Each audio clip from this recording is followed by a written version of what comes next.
নবী আমার বলে উম্মত, এক নাম্বার নিয়ামত আল্লাহর বান্দাটার হায়াত আমার আল্লাহ তাআলা বাড়ায়া দেয়। দুই নাম্বার, বান্দা যদি অভাব অনটনের মধ্যে পইরা আমার আল্লাহ তাআলার শুকরিয়া আদায় করে, আমার আল্লাহ তাআলা বান্দার অভাব অনটন গুলো দূর করে দেয়। তিন নাম্বার, বান্দা যদি কঠিন কোন মুসিবতের মধ্যে পইরা আমার আল্লাহ তাআলার শুকরিয়া আদায় করে, আমার আল্লাহ তাআলা বান্দার কঠিন মুসিবত থেকে উদ্ধার দান করে। আর চার নাম্বার, বান্দা যদি কঠিন কোন রোগে আক্রান্ত হইয়া আমার আল্লাহ তাআলাকে আল্লাহ বলে ডাক দেয়, আমার আল্লাহ তাআলা ওই বান্দার কঠিন রোগ থেকে শিফা দান করে। জোরে করে সুবহানাল্লাহ।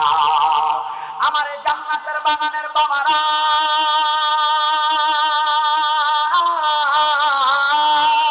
এ মুসলমানের দল, আল্লাহ তাআলা 10টা নিয়ামত প্রদান করে, এর মধ্যে 4টা নিয়ামত হলো দুনিয়াবী নিয়ামত। সাহাবায়ে কেরাম বলে ইয়া রাসূলুল্লাহ, আর নিয়ামত কি প্রদান করে আপনি নবী বলেন না? আমার নবী বলে উম্মত, 5 নাম্বার নিয়ামত না বড় ভাগ্যবান নিয়ামত। নবী আমার কি নিয়ামত গো?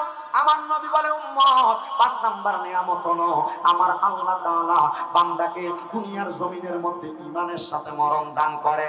এ চান্দিনার চরের বাবারা, চান্দিনা এলাকার কত মানুষ মারা যায়, মারা যাওয়ার সময় বিছানার মধ্যে প্রস্রাব পায়খানা করে দেয়, মারা যাওয়ার সময় জিহ্বায় কামড় দিয়ে মারা যায়, মারা যাওয়ার সময় নাকে মুখে দিয়ে রক্ত বের হয়ে মারা যায়। অনেক মানুষ মারা যায়, মারা যাওয়ার সময় চোখগুলো উল্টে দিয়ে মারা যায়। একবারও তো চিন্তা করলে না ও হুজুর, কেন মানুষ বিছানার মধ্যে প্রস্রাব পায়খানা করতে করতে মারা যায়? কেন মানুষ নাকে মুখে দিয়ে রক্ত বের করে দিয়ে মারা যায়? কেন মানুষের চোখগুলা উল্টে যায়? আল্লাহর হাবিব সাল্লাল্লাহু আলাইহি ওয়াসাল্লাম মসজিদে নববীর মিম্বরে দাঁড়ায়া দাঁড়ায়া নবীজির সম্মুখে 70 মতান্তরে 72 জন সাহাবায়ে কেরাম, যাদেরকে হাদিস শরীফের ভাষায় আহলে সুফা বলা হয়, তারা আমার নবীজির সামনে দাঁড়ায়া দাঁড়ায়া কথাগুলো শ্রবণ করতেছে। নবী আমার করেন, উম্মতের দলেরা শোনো, দুনিয়ার জমিনের মধ্যে যেই বান্দা বেঈমান, যেই বান্দা বেআমল, এই বান্দাগুলোর রূহ যখন কবজ করা হবে, বান্দার রূহটা আজরাইলে কবজ করার আগে আমার আল্লাহ তাআলা বান্দার সামনে 2টা ফেরেশতা প্রেরণ করে। 2জন ফেরেশতার চোখগুলা নীল রঙের। ওই ফেরেশতাদের ভয়ঙ্কর চেহারা দেখা বান্দা ভয়ে বিছানার মধ্যে প্রস্রাব পায়খানা করে দেয়। আইরে আমার চান্দিনার বাবারা,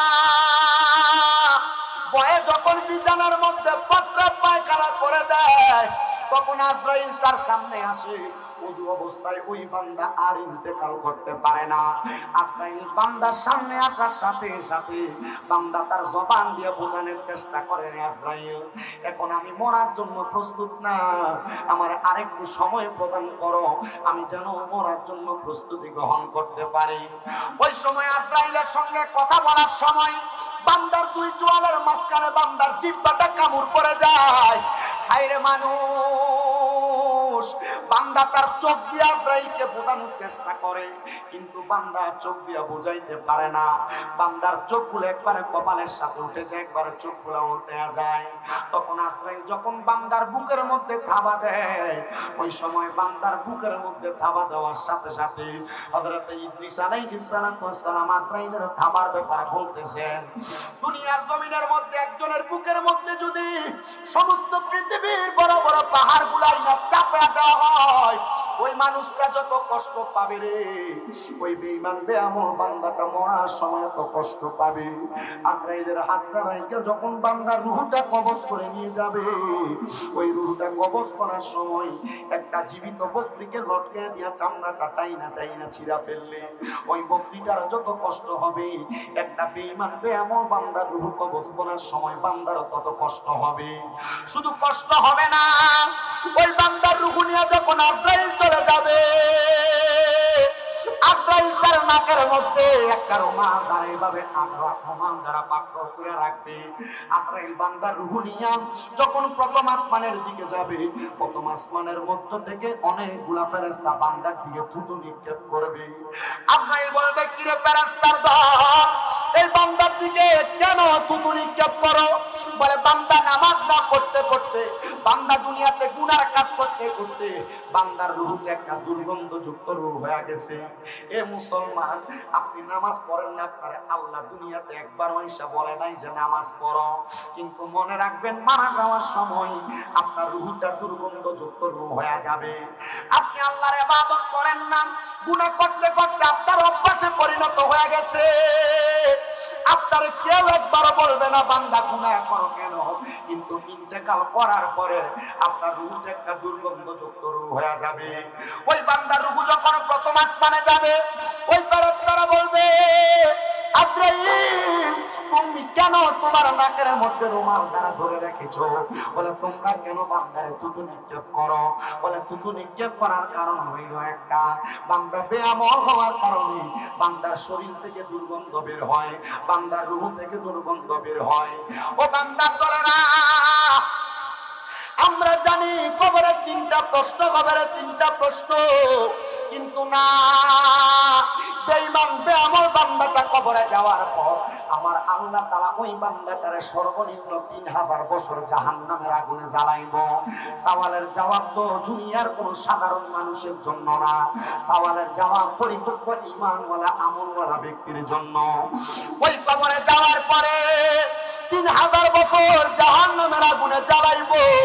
ওই জাহান্নামের আগুনের রং একটা না রে, হাদিস শরীফ পড়ে দেখলাম জাহান্নামের আগুনের রং হবে তিনটা। লাল রঙের জাহান্নামের আগুনের মধ্যে বান্দারে 1000 বছর জ্বালায়া এবার বান্দারে আগুনের রংটারে সাদা বানিয়ে দিব। ওই সাদা রঙের আগুনটার মধ্যে আরো 1000 বছর বান্দারে জ্বালাইবো। ওই বান্দারে আরো 1000 বছর জ্বালানোর পরে আগুনের রংটারে কালা বানিয়ে দিব। এবার কালো রঙের আগুনের মধ্যে জ্বালানোর পরে বান্দারে 3000 বছর পরে তাকাসসুর নামক একটা জায়গাতে দাঁড় করাইব। আর বলবে বান্দা 3000 বছর পরে তোমার সুযোগ দেওয়া হয়েছে, বান্দা কি বলবা বলো? আপনারা আমারে যদি দুনিয়াতে কোন অন্যায়ের জন্য শাসন করা হয়, 3 ঘন্টা না 3 মিনিট যদি কেউ আপনারে আমারে মারে, আমি আমার চুরি করলে চুরির সাক্ষী প্রদান করব, আমার অন্যায়ের কথা সাক্ষী প্রদান করব। কিন্তু 3000 বছর পরে বান্দারে যখন আঘাত করার পর তাকাসসুর নামক জায়গাতে দাঁড় করাবে, বান্দা তখন সেই কথা সাক্ষী দিবে না যে আমারে মাফ করে দাও, বান্দা বলবে না আমারে ক্ষমা করে দাও, বান্দা বলবে পানি পানি পানি বলে 3 বার চিৎকার করবে। বান্দা 3 বার চিৎকার করার পর বান্দাকে কি পানি দেওয়া হবে না? নবীজি সাহাবায়ে কেরাম কান্দে, ইয়া রাসূলুল্লাহ ওই সময় কি বান্দাকে পানি দেওয়া হবে? আমার নবী বলে হ্যাঁ, কিন্তু দুনিয়ার পানি যেমন পানি এমন পানি দেওয়া হবে না। মায়ার নবী গো, কেমন পানি দেওয়া হবে আপনি নবী বলেন না।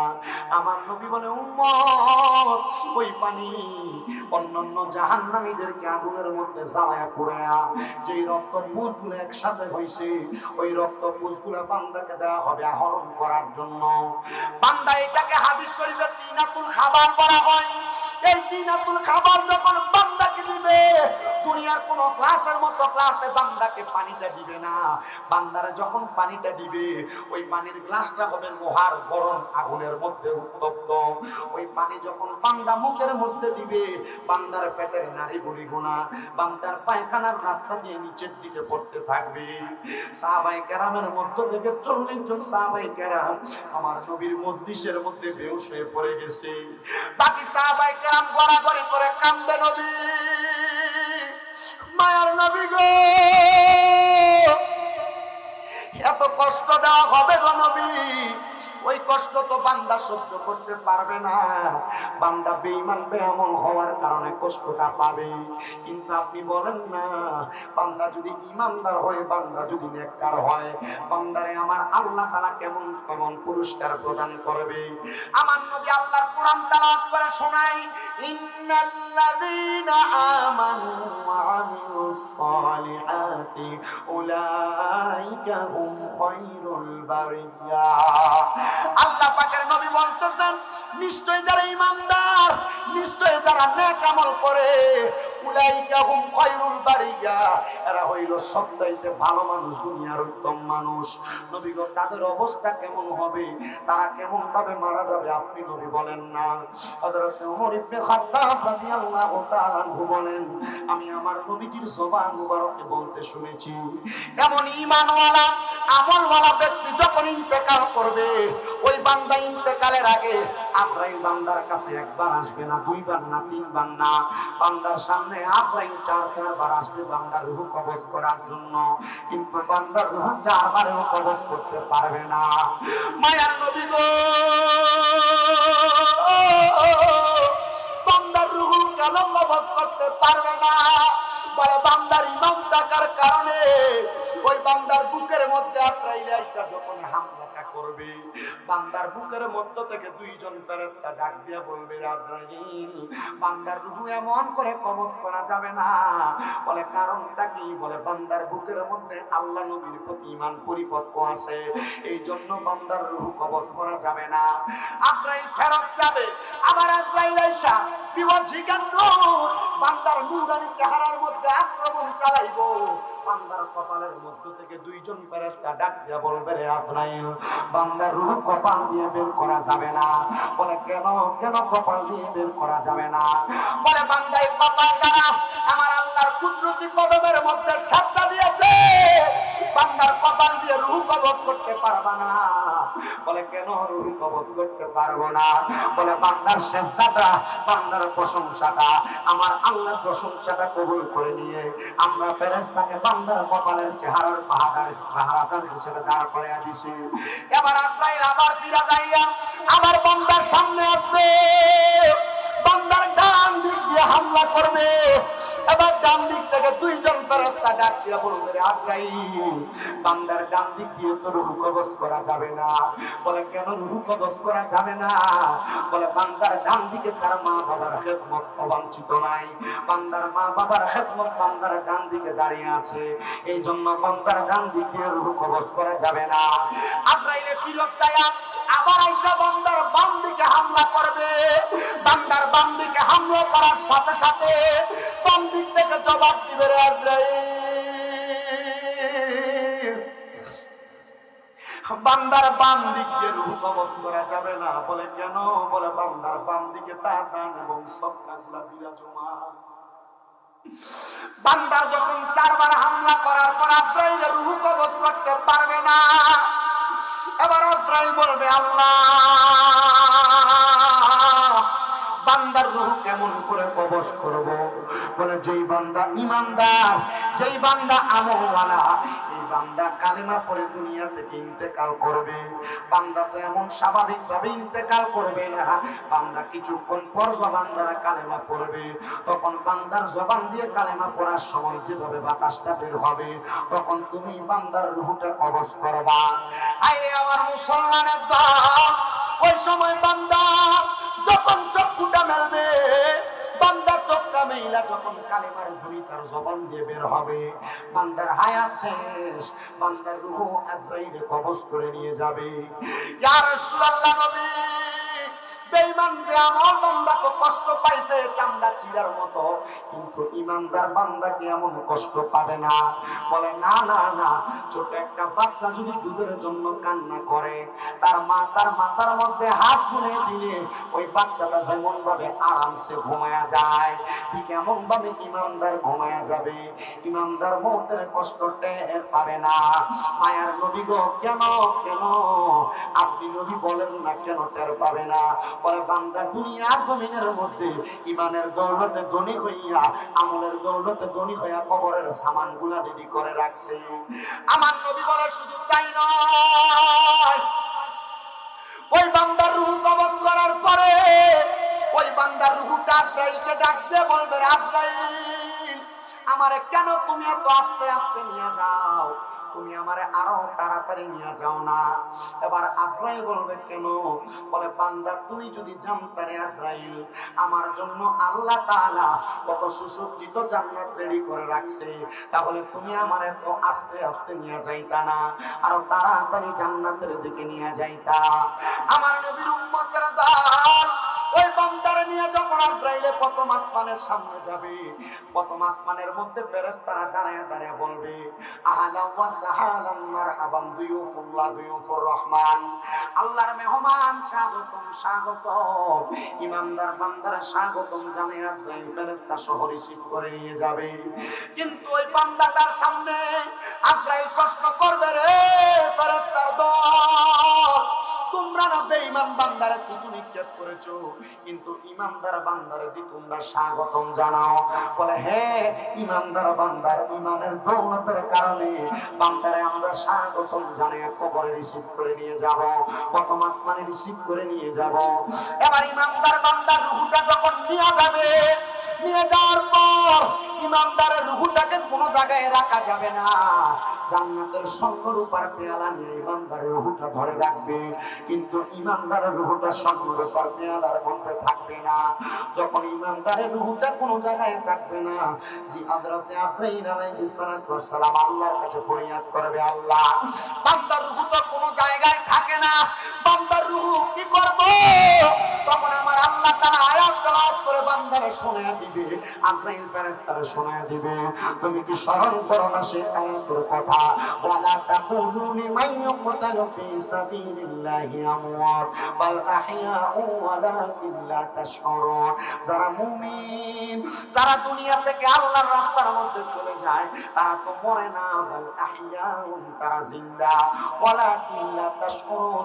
এদেরকে যারা মরা বলে তারা নির্বোধ, তারা বোকা, তারা বোঝে না।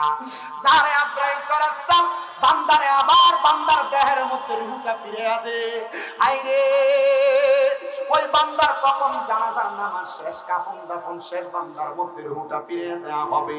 বান্দার রূহ যখন ফিরিয়ে দেওয়া হবে, ওই বান্দাটার রূহটা ফিরিয়ে দেওয়ার পর জানেননি ইমানদার বান্দার কবরের অবস্থা কেমন হবে? দুনিয়ার মানুষ দেখবে ওই বান্দাকে মাটির কবরের মধ্যে শোয়া দিছে, কিন্তু না না না, ওই বান্দারে যখন কবরে নামাইবো, ওই বান্দার কবরের মধ্যে তিনজন রহমতের ফেরেশতা জান্নাতের বিছানা বান্দার কবরের মধ্যে বিছিয়ে দিব। শুধু তাই নয়, ওই কবরে দুইজন ফেরেশতা আগমন করবে, রে মুনকার নাকির।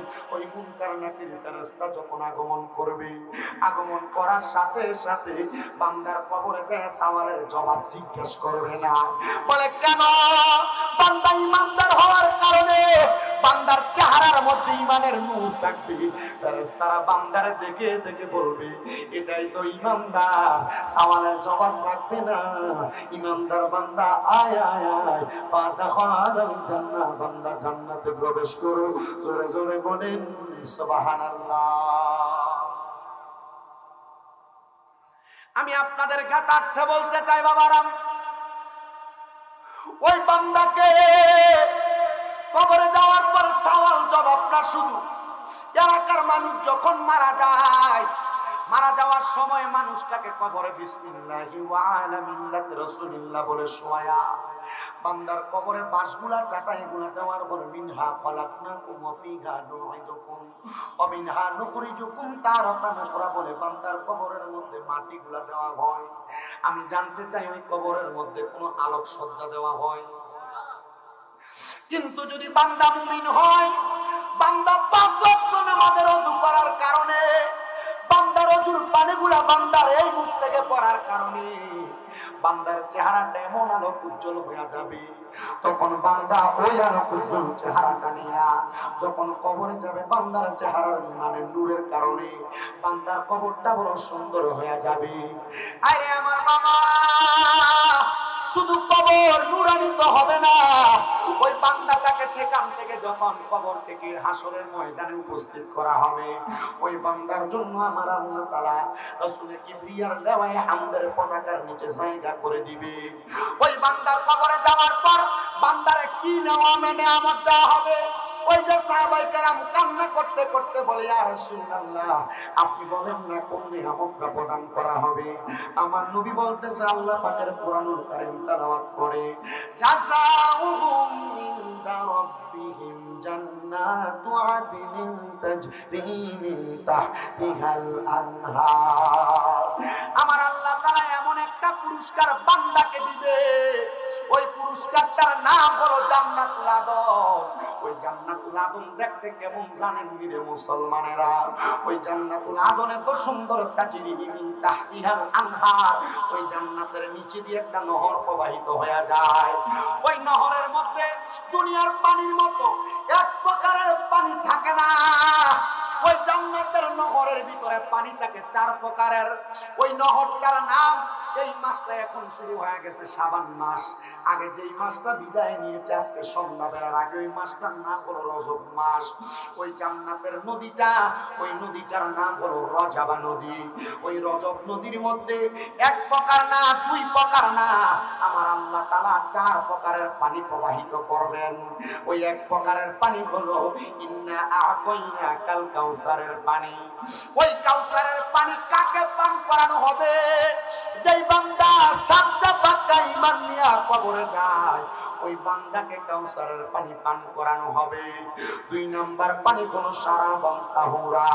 ওই শারাবান তাহুরা পানি কাকে পান করানো হবে জানো? দুনিয়ার জমিনের মধ্যে যেই ব্যক্তি কোনোদিন নেশা করে নাই, ওই ব্যক্তিকে শারাবান তাহুরা পানি পান করানো হবে। কিন্তু বাংলাদেশে এমন একটা অবস্থা, নেশাখোরের জ্বালায় মানুষের কলগুলা বাহিরে থাকে না, নেশাখোরের জ্বালায় ডেকডেক্সি বাহিরে রাখা যায় না, নেশাখোরের জ্বালায় সংসার করা অশান্তিকর হয়ে যায়। কারণ কোন জায়গায় কোনো কিছু রাখলে নেশাখোর এগুলা চুরি করে নিয়ে যায়। কারণ যখন নেশা না করতে পারে না, তার মাথায় বেড়া উঠতে জায়গা কথা কম না, ঠিক? আপনার কষ্ট হইতেছে? আচ্ছা কোন তো আবু সুফিয়ান আল কাদির হুজুরের লগে বয়ে রেখে ওয়াজ করার মতো যোগ্যতা কি আমার হইছে? আমার আইনা বয়া দিছে বিজাদুরির বান চিত্তে ধরে। আমি তাজুল ইসলাম ভাইরে কইছি তাই হুজুরের পরে যে আমারে দিতেছেন কামটা কি তৈব কত তাবারুক আছে না? না, আপনার কি তাবারুক লেগে বসে? বলেন ঈমানের জন্য, বলেন কিসের জন্য? নেক আমলের জন্য। কয়টা কারণের জন্য বসছেন? আল্লাহ কবুল করুক, জোরে কোন আমিন কর।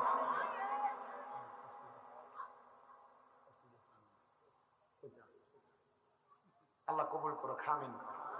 আমি কিন্তু খুতবা থেকে ওয়াজ শুরু করি, কারণ আমি জানি যদি ওয়াজটা না শুরু করি, খুতবা ফিরে মিলাদ শরীফ পড়ি, আস্তে আস্তে যাইব না। এর থেকে ভালো সালাতু সালাম দিয়া খুতবা থেকে ডাইরেক্ট ওয়াজে ঢুকে যাই, আপনারা বইয়ে থাকবেন।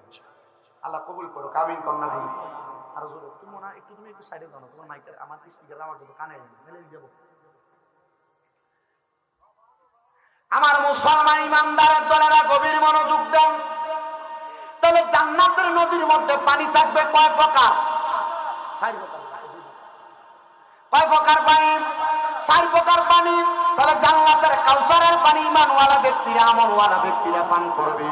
2 প্রকারের শারাবান তাহুরা পানি যারা নেশা করে নাই তারা পান করবে।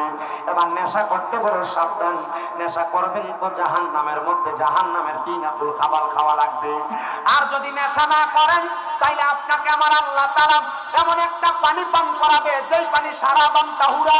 3 নাম্বার আরেকটা পানি আপনাকে পান করানো হবে যদি আপনি ঈমানদার হন। ওই পানি হলো জান্নাতের লাবান, জান্নাতের দুধ। বলে হুজুর জান্নাতের দুধ কেন পান করানো হবে? বলে কোন ব্যক্তি যদি কোনদিন মানুষের সম্পদ দখল না করে, মিথ্যা কথা বলে ইনকাম না করে, হারাম টাকা না ইনকাম করে, সুদের টাকা ঘোষের টাকা না ইনকাম করে, তাহলে ওই ব্যক্তিকে জান্নাতের দুধ পান করানো হবে। এবার আপনারা বলে মিশা কথা কয়ে ব্যবসা করুন না, মানুষের ওজনে কম ধরুন না, মানুষের জমি দখল করুন না, আবার সুদ খাইয়া ঘুষ খাইয়া লম্বা লম্বা কথা কয়, এমন সিটারও বাংলাদেশে আছে না? না, আমাদের সমাজের মানুষের সুদখোর ঘুষখুরটিরে ধরে মসজিদের সভাপতি বানায়, এই সুদখোর ঘুষখুরটিরে ধরে নিয়ে মসজিদের সেক্রেটারি বানায়, এই হারামখোর গুলারে ধরে নিয়ে এলাকার সর্দার মাতাব্বর বানায়। এটা খারাপ কথা না, বাজে কথা না, এটাই সত্য। আমার নবী কই উম্মতের দলেরা যখন দেখবা এমন নিকৃষ্ট নিকৃষ্ট ব্যক্তিগুলা সমাজের নেতৃত্ব প্রদান করে, তখনই মনে করবা তোমাদেরকে আল্লাহ তাআলার আযাব গজব পাকড়াও করবে। বলো হুজুর কেমনে বুঝতাম আল্লাহ তাআলার আযাব গজব পাকড়াও করবে? নবী আমার কই উম্মত হযরত আলী ইবনে আবি তালিব রাদিয়াল্লাহু তাআলা হাদিস বর্ণনা করেন।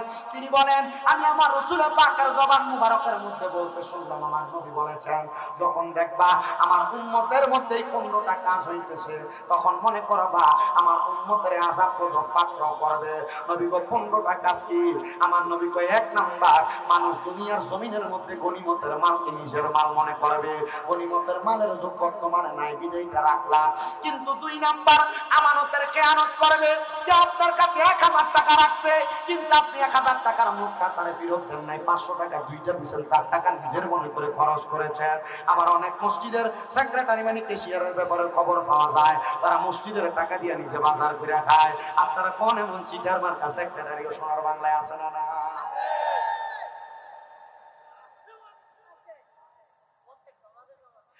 আমার মুসলমান ইমানদার। 3 নাম্বার, নবী আমার বলে, যেই ঘরের মধ্যে দেখবা স্বামী স্ত্রীর বাধ্য হইয়া চলতেছে, মানে স্ত্রী স্বামীর বাধ্য না, ঘরের মধ্যে সরকারি করে মহিলা মনে করবা তোমাদেরকে আযাব গজব পাকড়াও করবে। অনেক পরিবার আছে স্ত্রী স্বামীর কথা শুই না চলে না, কিন্তু স্বামী স্ত্রীর বাধ্যগত হইয়া থাকা লাগে। দেখবেন ওই পরিবারের মধ্যে স্ত্রী যদি কোনো কথা বলে আর স্বামী যদি কোনো কথা বলে, স্ত্রী তাকে বলে তুমি বোঝো না বলে চুপ করে রাখে। এমন অনেক পরিবার আছে। মনে রাখবেন পুরুষ মানুষেরা, আপনি যদি আপনার স্ত্রীর কথা শুই না চলা লাগে, অতি সত্তর আল্লাহ তাআলার আযাব গজব আপনাকে পাকড়াও করবে। এবার বলেন, আযাব গজব থেকে বাঁচার জন্য বউ স্বামীরে মাইনে চলবো না স্বামী বউরে মাইনে চলবো? বউ স্বামীরে মাইনে চলবো। 4 নাম্বার কারণ হইল দুনিয়াতে সন্তান মায়েরও বাধ্য। 5 নাম্বার, সন্তান বাবারও বাধ্য। বাবা কোনো পরামর্শ দেয়, বুঝেন না বইলা বাবারে চুপ করে রাখবে, এমন অবস্থা বাংলাদেশে আছে। 6 নাম্বার হইল সন্তান তার মা বাবার চাইতে বন্ধু বান্ধবরে বেশি সম্মান করবে। ইয়া রাসূলুল্লাহ, এগুলা তো হইতেছে সন্তান মা বাবার বন্ধু বান্ধবের সামনে নিতে চায় না, মা বাবার পরিচয় করাইয়া দিতে চায় না, এমন অবস্থা হয়।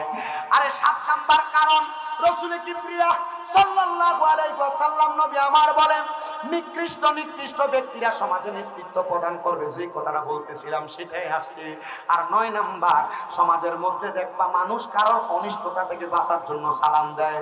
এমন অনেক ব্যক্তি আছে এলাকায়, যারা সামনে দিয়ে সালাম দেয়, ফেশন দিয়ে গোলামের ফুট দিয়ে গালি দেয়। আপনারা কোন এমন অনেক আছে না? নাই? কারণ সালাম না দিলে এটা আমাদেরকে কাকুস দেখে, ডরে সালাম দেয়, ডরে। নবী বলছে এটা 9 নাম্বার আলামত। যখন দেখবা মানুষ কারোর অনিষ্টতা থেকে বাঁচার জন্য তাকে সালাম দেয়, তাইলে মনে করবা তোমাদেরকে আযাব গজব পাকড়াও করে। কই, এই করোনা ভাইরাস তো 21 সালের আগে আসছিল না, নতুন করে নাইছে। নতুন রোগগুলা তো আগে ছিল না, নতুন করে আসছে। এত বড় বড় বন্যা তো কুমিল্লার মানুষ দেখে নাই, নতুন করে আসতেছে।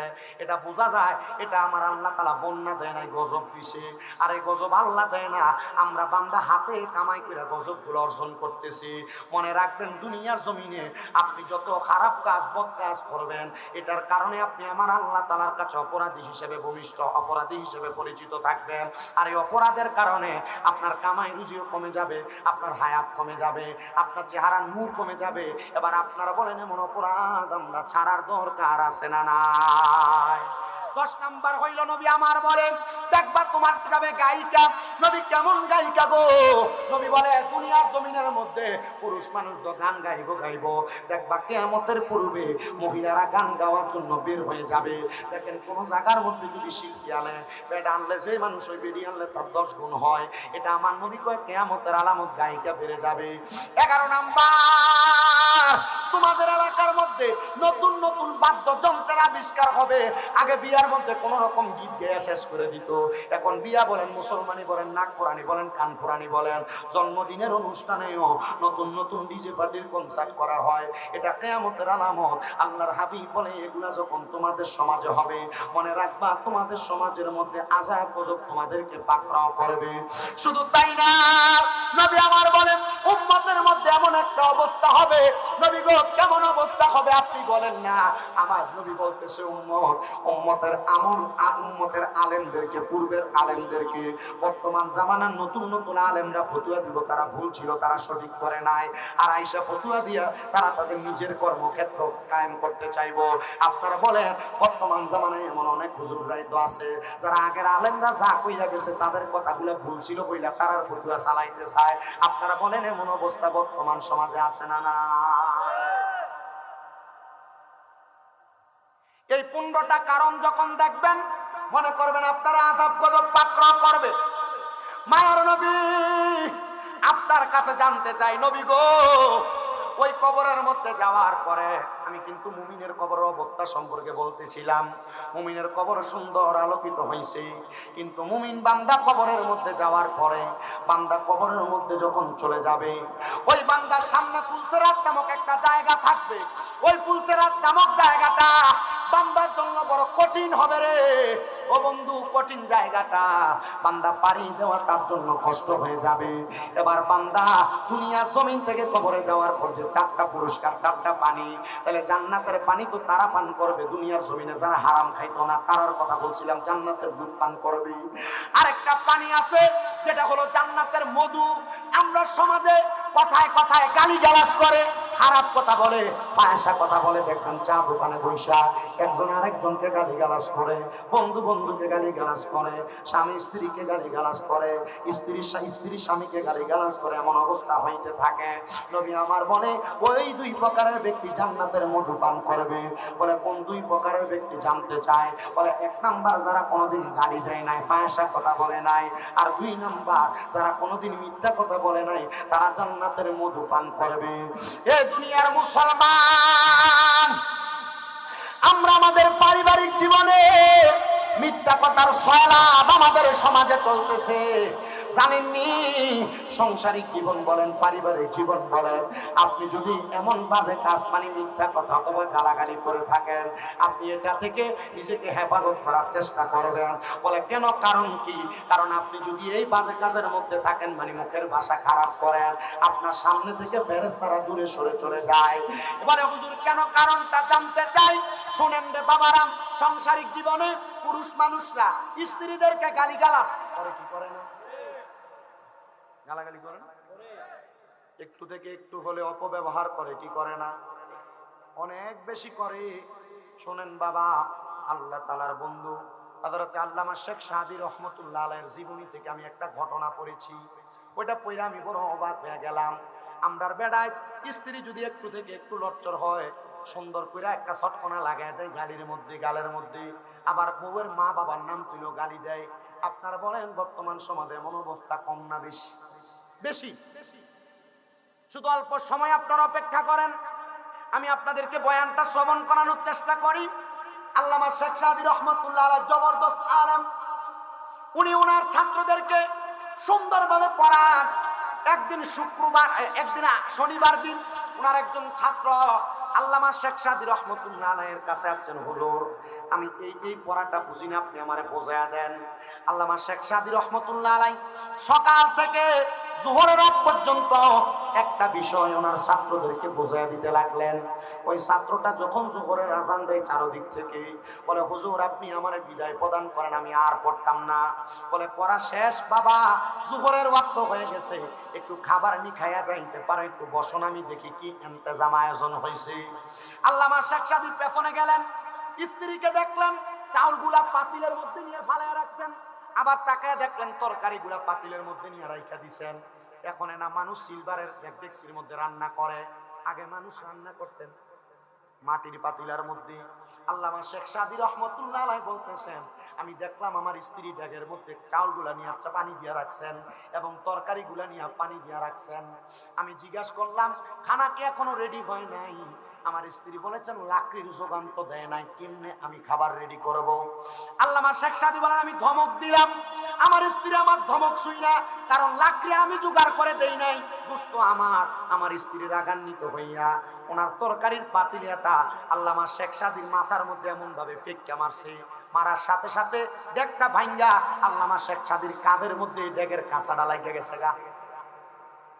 মালা দিলে যেমন অবস্থা হয়, আল্লামা শেখ সাদীর গলার মধ্যে এই ডেগের কাঁচাটা লাগিয়ে গেছে। আচ্ছা আমরার বেড়ায় যদি হয় এখন যে অবস্থা, যদি বউ ডেক মারা দূরের কথা, শুধু একবার গোলামের ফুট করেছি, বেটির অবস্থা ভালো থাকবো? আল্লামা শেখ সাদী চাইলে ওনার স্ত্রীকে একটা চর মারতে পারতেন, মারেন নাই। আল্লামা শেখ সাদী চাইলে এই স্ত্রী ত্যাগ করতে পারেন, তিনি ত্যাগ করেন নাই। ভালো আলেম চাইলে আরেকটা বিবাহ করতে পারতেন, তিনি করেন নাই।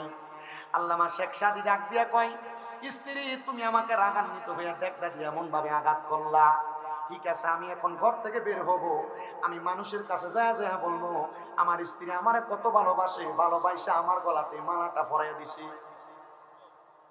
গলাতে আসলে কি মালা না ডেকের কাছা? উনি বলতেছেন আমার গলার মধ্যে মালা পরাইয়া দিছেন, এই কথা বলবো। এই কথা বলার সাথে সাথে স্ত্রীর সাথে সাথে আল্লামা শেখ সাদীর পায়ে পড়ে গেছে। ছাত্র ঘরের বাহিরে বারান্দার মধ্যে পড়তেছেন, ছাত্র কই কিরে খাবারের জন্য গেছে, ভিতরে দিয়ে তুফান চলতেছে। এমন অবস্থা দেখা আল্লামা শেখ সাদীর স্ত্রী তার পায়ের মধ্যে ধরে কয়, স্বামী আপনি যদি বাহিরের মানুষের কাছে কথাগুলা বলেন, মানুষ আপনারে খারাপ বলবে না, আপনার অবস্থা দেখে মানুষ আমি স্ত্রীকে খারাপ বলে বলে সম্বোধন করবে। আইরে দুনিয়ার মুসলমান, আল্লামা শেখ সাদী স্ত্রীকে ওনার কথার মার পেছে বুঝাইছেন, কিন্তু আমরা সমাজ স্ত্রীদেরকে মারধর করে, আঘাত করে, গালিগালাজ করে। আমার নবী কয় দুনিয়ার পুরুষেরা তোমরা তোমাদের স্ত্রীদেরকে তাদের মা বাবার নাম তুলে গালি দিবা না। নবী কয় কেন? আমার নবী কয় আমি হইলাম মহিলাদের বাবা, চিন্তা করেন আপনি যে আপনার বউর মুখ মারানি জি কইয়া গালি দেন, এটা গালি দিলে গালিটা যে রহমতের নবীর উপরে পড়ে, এজন্য কোনোদিন নারীদেরকে গালি দিয়েন না। আমার নবী কয় উম্মতের দলেরা তোমরা তোমাদের মহিলাদের গালের মধ্যে আঘাত কইরো না, আপনি কিছু থেকে কিছু হওয়ার আগে গালের মধ্যে চটকনা থাপ্পড় লাগিয়ে দেন। নবী গো কেন? আপনি বললেন আঘাত না করার জন্য।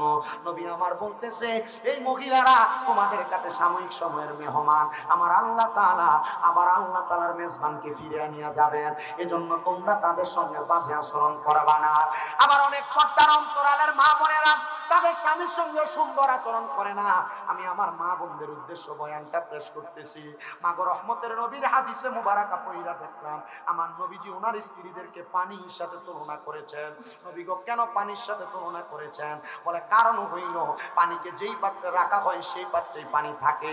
একটা মহিলা যদি সবকিছু সহ্য করে ধৈর্য ধারণ করে চুপচাপ থাকে, তাহলে আমার আল্লাহ তাআলা ওই মহিলার সংসারের মধ্যে জান্নাতের প্রশান্তি প্রদান করবে। কিন্তু আমাদের মহিলারা স্বামীর উপর অত্যাচার করে, অনাচার করে, গজব আযাব দেয়। রহমতের নবী বলে আমি মেরাজের মধ্যে যাওয়ার পর 3 প্রকারের মহিলা দেখেছি জাহান্নামের মধ্যে। এর মধ্যে 1 প্রকার মহিলা দেখেছি তাদের জিহ্বার মধ্যে গরম রড লাগে, টান দিয়া ছিঁড়ে ফেলা হচ্ছে। নবী গো কেন? বলে ওই মহিলা তার স্বামী এবং সন্তানকে লানত দেয়, আযাব গজব দেয়। এবার কোন গোলামের পুত্রের উপর খোদার গজব পড়ক, এমন গালিও বাংলার মহিলারা দেয় কি দেয় না? একটু মুহাব্বতে দুরূদ শরীফ আদায় করি। আল্লাহুম্মা সাল্লি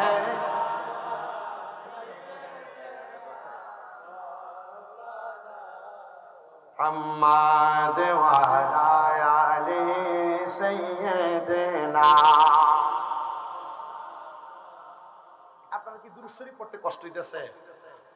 রাহমাতুল লিল আলামিন নবী বলেছেন আমার উম্মতের মধ্যে সবচাইতে বখিল, সবচাইতে কিফটা ওই উম্মত যার সামনে আমি নবীজি দুরূদ শরীফ পড়া হইল সে তার জবানকে বোবার মতো করে রাখে। আপনাদের কাছে আবদার মুহাব্বতে দুরূদ শরীফ পড়ে। রহমতের নবীজির ঘোষণা, দুনিয়াতে যেই উম্মত আমি নবীর প্রতি যত বেশি দুরূদ শরীফ আদায় করবে, জান্নাতের মধ্যে ওই উম্মত আমি নবীর তত কাছাকাছি থাকবে। আমরা নবীর কাছাকাছি থাকতে চাই কিনা?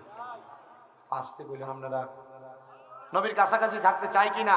তাহলে সেই ব্যক্তি যত বেশি দুরূদ পড়বে জান্নাতে নবীর তত কাছে থাকবে। তো মুহাব্বতে দুরূদ শরীফ পড়েন। আল্লাহুম্মা সাল্লি। হুজুর আসবে, হাজত আছে, সেটা আসবে। মুহাম্মাদ ওয়া আলা আলি।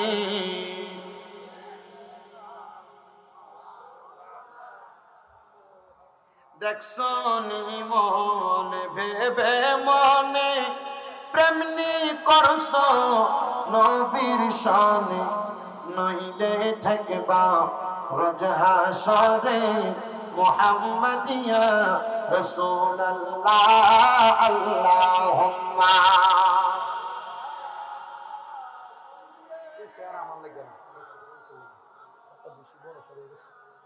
মুহাম্মাদ ওয়া আলা আলি সাইয়্যিদিনা। আমার দুনিয়ার মুসলমান মা বোনদের কাছে আবদার, মা বোনেরা স্বামীকে লানত প্রদান করবেন না। লানত প্রদান করলে জিহ্বার মধ্যে গরম রড লাগায় দিয়া আপনার জিহ্বাটাকে টেনে টেনে ছিঁড়ে ফেলা হবে। এ মুসলমান, আল্লামার শেখ সাদির স্ত্রী যখন স্বামীর কাছে মাপ চাইছে, আর আমরা বেরিয়ে মাপ চাইতো না, রাত্রবেলা অন্যদিকে ফিরে শুয়ে থাকবো, মাপ চাইতাম না তার কাছে, কয়েকজনের রাগ কইরা বাপের বাড়ি ত্যাগ করে যাইব। কথা কন না কেন? মাপ চাইতো না, মাপবো। অন্যদিন জামাইবো একসাথে ঘুমাইতো, যেদিন জামাইবোর ঝগড়া হইব অথবা স্বামী গায়ে হাত তুলবো, ওই দিন মাঝখান দিয়ে কোলবালিশ। অন্যদিন বাচ্চা এক সাইডে, জামাইবো এক সাইডে, ওই দিন ঝগড়া হইলে বাচ্চা মাঝখানে চলে আসে। মহিলারা মনে করছেন এটা আপনার ক্যাটারি, এটা আপনার গুন্ডামি।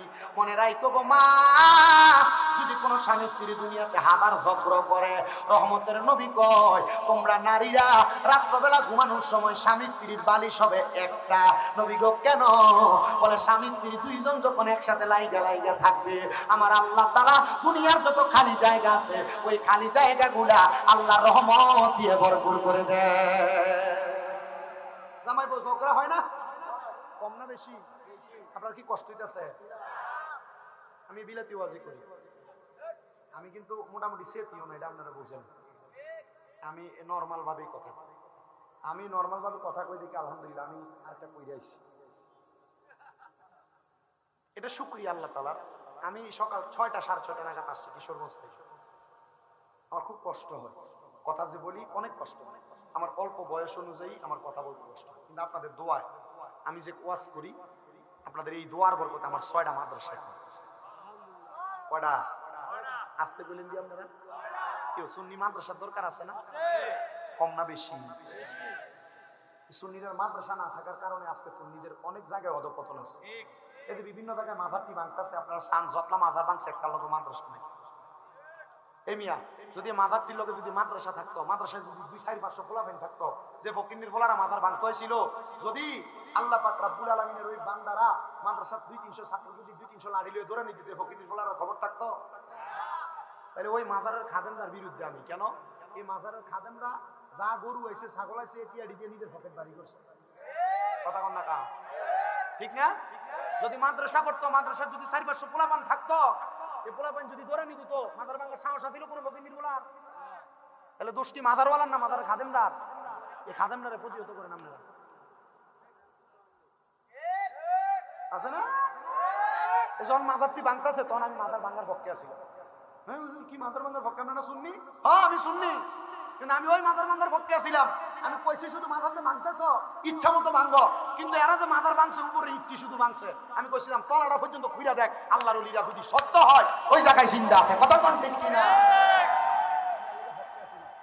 আর এই জন্য চাইয়া দেখেন, যে মাজারের আন্ডারে মাদ্রাসা আছে, কই রেজবে দরবারে মাদ্রাসা আছে না? ভাঙে না কা? পাঠাই লেবো কথা কানে। শাহপুর দরবার মাদ্রাসা আছে না? ভাঙে না কা? শাহ আব্দুল্লাহ গাজীপুরি দরবারের পাশে মাদ্রাসা আছে না? ভাঙে না কা? বোঝা গেছে এই মাদারের খাদেমরা ব্যবসা করছে না, মাদারের লোক মাদ্রাসা কইরা সুন্নিয়তের ঘাটি দ্বারা শক্ত করছে। আপনারা আমার লাগি দোয়া করেন। আপনাদের দোয়া কুমিল্লা শহরের চকবাজার নূরপুর সমনিতে তাহফিজুল কোরআন ইন্টারন্যাশনাল হিফজ মাদ্রাসা, এই মাদ্রাসা সহ মহিলা মাদ্রাসা, পুরুষ মাদ্রাসা সহ মোট 6টা মাদ্রাসা, আর 6টা মাদ্রাসা 1170 জন পোলা পাইন, আর সামিল্লাতে 1170 জন পোলা পাইন লইয়া কুমিল্লা বিশ্ব রোডে নামলে গোড়া হয়ে যাবে গোড়া। আমরা ফোলা পাইন লইয়া নাইম না, আমরা দেশের অরাজকতা তৈরি করি না, আমরা আহলে সুন্নাত ওয়াল জামাতের মানুষ, শান্তি প্রতিষ্ঠার মানুষ, ঠিক না? আমরা ফোলা ফাইন দিয়ে যুদ্ধ করাই না, ফোলাইন দিয়ে বিখ্যাত এটা করাই হইনি, বাধ্য। আল্লাহ বোঝার তৌফিক দেন। ফোলা ফাইনের মা বাবা আমার কাছে দিল টিয়া দিয়ে ভরাইতে, আমি ফোলার নামাই দিছি মাদ্রাসার লাগি, বাধ্য। এরই কথা বাদ দাও, এটি যার খুশি মুশকিল। আল্লাহ কারো সাধ্যের বাহিরে কোনো কিছু চাপাইয়া দেয় না। এরা ভিক্ষা করতে পারবো, এর লাগে আল্লাহ এরা তৌফিক দিছে, ওই জায়গায় দিছে। সুন্নি ফোলা ফাইন ভাগ কোন লাগে দিছে। আমি যখন মাদ্রাসায় পড়ছি, লজিং ছিলাম, লজিং। আমি যখন ছোট কারিয়ানা মাদ্রাসায় পড়ি তখনও লজিং ছিলাম। যে ঘরে খাইতাম আমার আত্মীয় হয়, মানা করে দিছে। মানা করার পর 2 বেলা খানা খাইছি না। আমার হুজুরে আমার দিকে তাকায়, কিতারে তোর মুখটা তো হোঁটা দেওয়া যা। আমি বললাম হুজুর, আমি যেন খাইতাম আমার না করে দিচ্ছি। কত আত্মীয়, আমি কইলাম হুজুর আত্মীয় খাওয়াইছেন। হুজুর অসুবিধা নাই, আমার ভাতটি অর্ধেক করে খা। তো হুজুরের ভাতে, মুরব্বী মানুষ ছিল, ভাত একবার জাউয়ের মতো, আর ডাল দিত, ডাল দিয়ে কোনো রকম খাইতো, বাড়ি বাঘ মারা। ওই হুজুরে আমারে কইছে খায়ালা, আল্লাহ উত্তম ব্যবস্থা করে দিব। তখন আমি আমার চোখের পানিটি পড়ছে আর খাবারটা খাইছি। ঠিকই আসরের নামাজের সময় এক লোক আইয়া কইতেছে যে হুজুর একটা ফোলা দেন না, আমার নাতিটারে পড়াইতো। আল্লাহ রহমতে 3 বেলা না 4 বেলা খানা খাওয়াইছে। ওই লোকটা মারা গেছে, দোয়া করবেন তার জন্য। 4 বেলা খানা খাওয়াইছে। আমি আল্লাহর কাছে কইছি, আল্লাহ এই কষ্টর পরিশ্রমের পড়ালেখা আমার এটা একবার নির্দ্বিধায় একবার বৃথা চলে যাবে যদি আমি দুনিয়াতে কিছু না করতে পারি। আল্লাহ আপনি আমার দিয়ে কিছু করান। আল্লাহ করাইছেন মাদ্রাসা। আমার জীবনের সবচেয়ে বড় একটা স্বপ্ন, সুন্নি একটা বড় কমপ্লেক্স আমি নিজে করতাম, যেটাতে একবার বড় মাদ্রাসা, বড় একটা দর্শন নিজামি থাকবে, যেটাতে মহিলা শাখা থাকবে আলাদা, যেটাতে একটা বড় মসজিদ থাকবে, এমন একটা করতাম। আমার বড় স্বপ্ন, কিন্তু জানি না জীবনে ইনকাম করে করতে পারবো নি। আপনারা শুধু দোয়া করবেন আল্লাহ আমার করার জন্য তৌফিক দেন। দোয়া করছেন না আপনারা? আর শামীমরে জানা বড় বড় কয়েকটা আলেম তৈরি হইতে এমন দরকার না? বড় আলেম থাকলে পৃথিবীর মানুষ শান্তি এবং প্রশান্তির পয়গাম, কোরআন সুন্নাহর কথাগুলো শুনতে পারবে। আল্লাহ বোঝার তৌফিক দান করুন, পড়েন আমিন। আর মহাব্বতে পড়েন আমিন। দুরূদ শরীফের আওয়াজ দেখে আসতে হবে না, জোরে মহাব্বতে দুরূদ শরীফ পড়েন। আল্লাহুম্মা সাল্লি আলা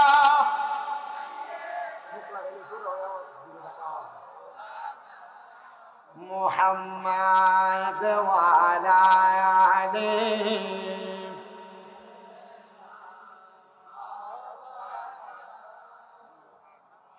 এ মুসলমান, স্ত্রীরা ঘরের মধ্যে এমন অত্যাচার অনাচার করে, ঝগড়া করলে রাত্রবেলা বিছানা আলাদা করে ফেলে। আমি সেই কথার মধ্যে আপনাদের কাছে বয়ানটা করতেছিলাম। আমি মা বোনদের উদ্দেশ্যে সোশ্যাল মিডিয়ার মাধ্যমে বলতে চাই, কখনো স্বামী থেকে আলাদা হইবেন না। অনেক মহিলারা দুনিয়ার জমিনের মধ্যে স্বামীর প্রতি অনাচার করে স্বামীর সাথে রাত্রিও যাপন করে না, স্বামীর সাথে ঝগড়া হওয়ার কারণে। মনে রাখবেন, আপনারা আপনাদের স্ত্রীদেরকে জানিয়ে দিবেন, যদি কোনো স্বামী তার স্ত্রীটাকে রাত্রবেলা রাত্রি যাপন করার জন্য অথবা ফিজিক্যাল রিলেশনের জন্য ডাক দেয়, আর ওই স্ত্রী যদি তার স্বামীর ডাকের মধ্যে সাড়া না দেয়, তাহলে আল্লাহর আযাবের ফেরেশতারা ওই মহিলাকে সারা রাত্রি পর্যন্ত আযাব গজব দিতে থাকে। এজন্য আপনারা এই কথাগুলো আপনাদের স্ত্রীদেরকে জানান করে দিবেন। আল্লামা শেখ সাদি রহমাতুল্লাহ আলাইহি বলে, আমার স্ত্রী আমার কাছে ক্ষমা প্রার্থনা করেছে। দুনিয়ার মানুষের দলেরা তোমরা তোমাদের স্ত্রীদেরকে ক্ষমা প্রার্থনা করার কথা বলো। হুজুর আল্লামা শেখ সাদির জীবনে ঘটা এই ঘটনা কেন তিনি কিতাবে লিখলেন? উনি এটা দিয়ে বুঝাইছেন, আমার স্ত্রী ছিল নমনীয়, আমার স্ত্রী ছিল ক্ষমা সুন্দর দৃষ্টিতে থাকা মানুষ।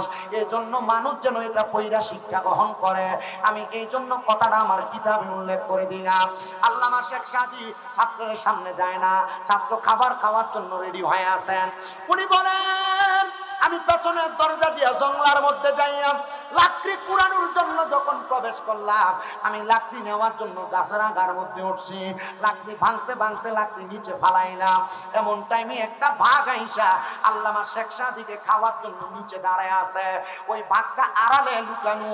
আল্লামা শেখ সাদি নিচের দিকে তাকায় বলতেছে, এত লাকড়ি জোগাড় করলাম, কিন্তু আমি একার পক্ষে লাকড়িগুলা বাড়িতে নেওয়া সম্ভব না।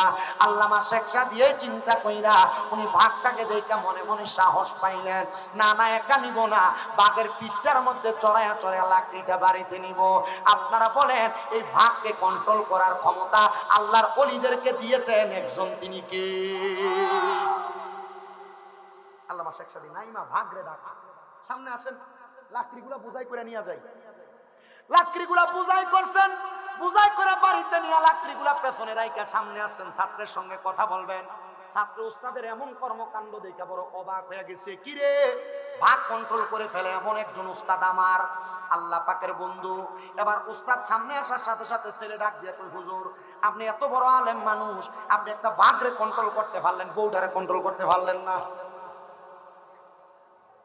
উস্তাদ কই, কিরে ছাত্রী কি আমার সব যা হয়েছে সব শুনছে? হ্যাঁ শুনছে। হুজুর আপনি বাঘকে কন্ট্রোল করে বাঘের পিঠের মধ্যে কইরা আপনি এত সুন্দর করে করে আপনি আপনার লাকড়িগুলা নিয়ে গেলেন, হুজুর বাড়ির মধ্যে আপনার একটা বউ বেডি মানুষ, এটারে কন্ট্রোল করতে পারলেন না।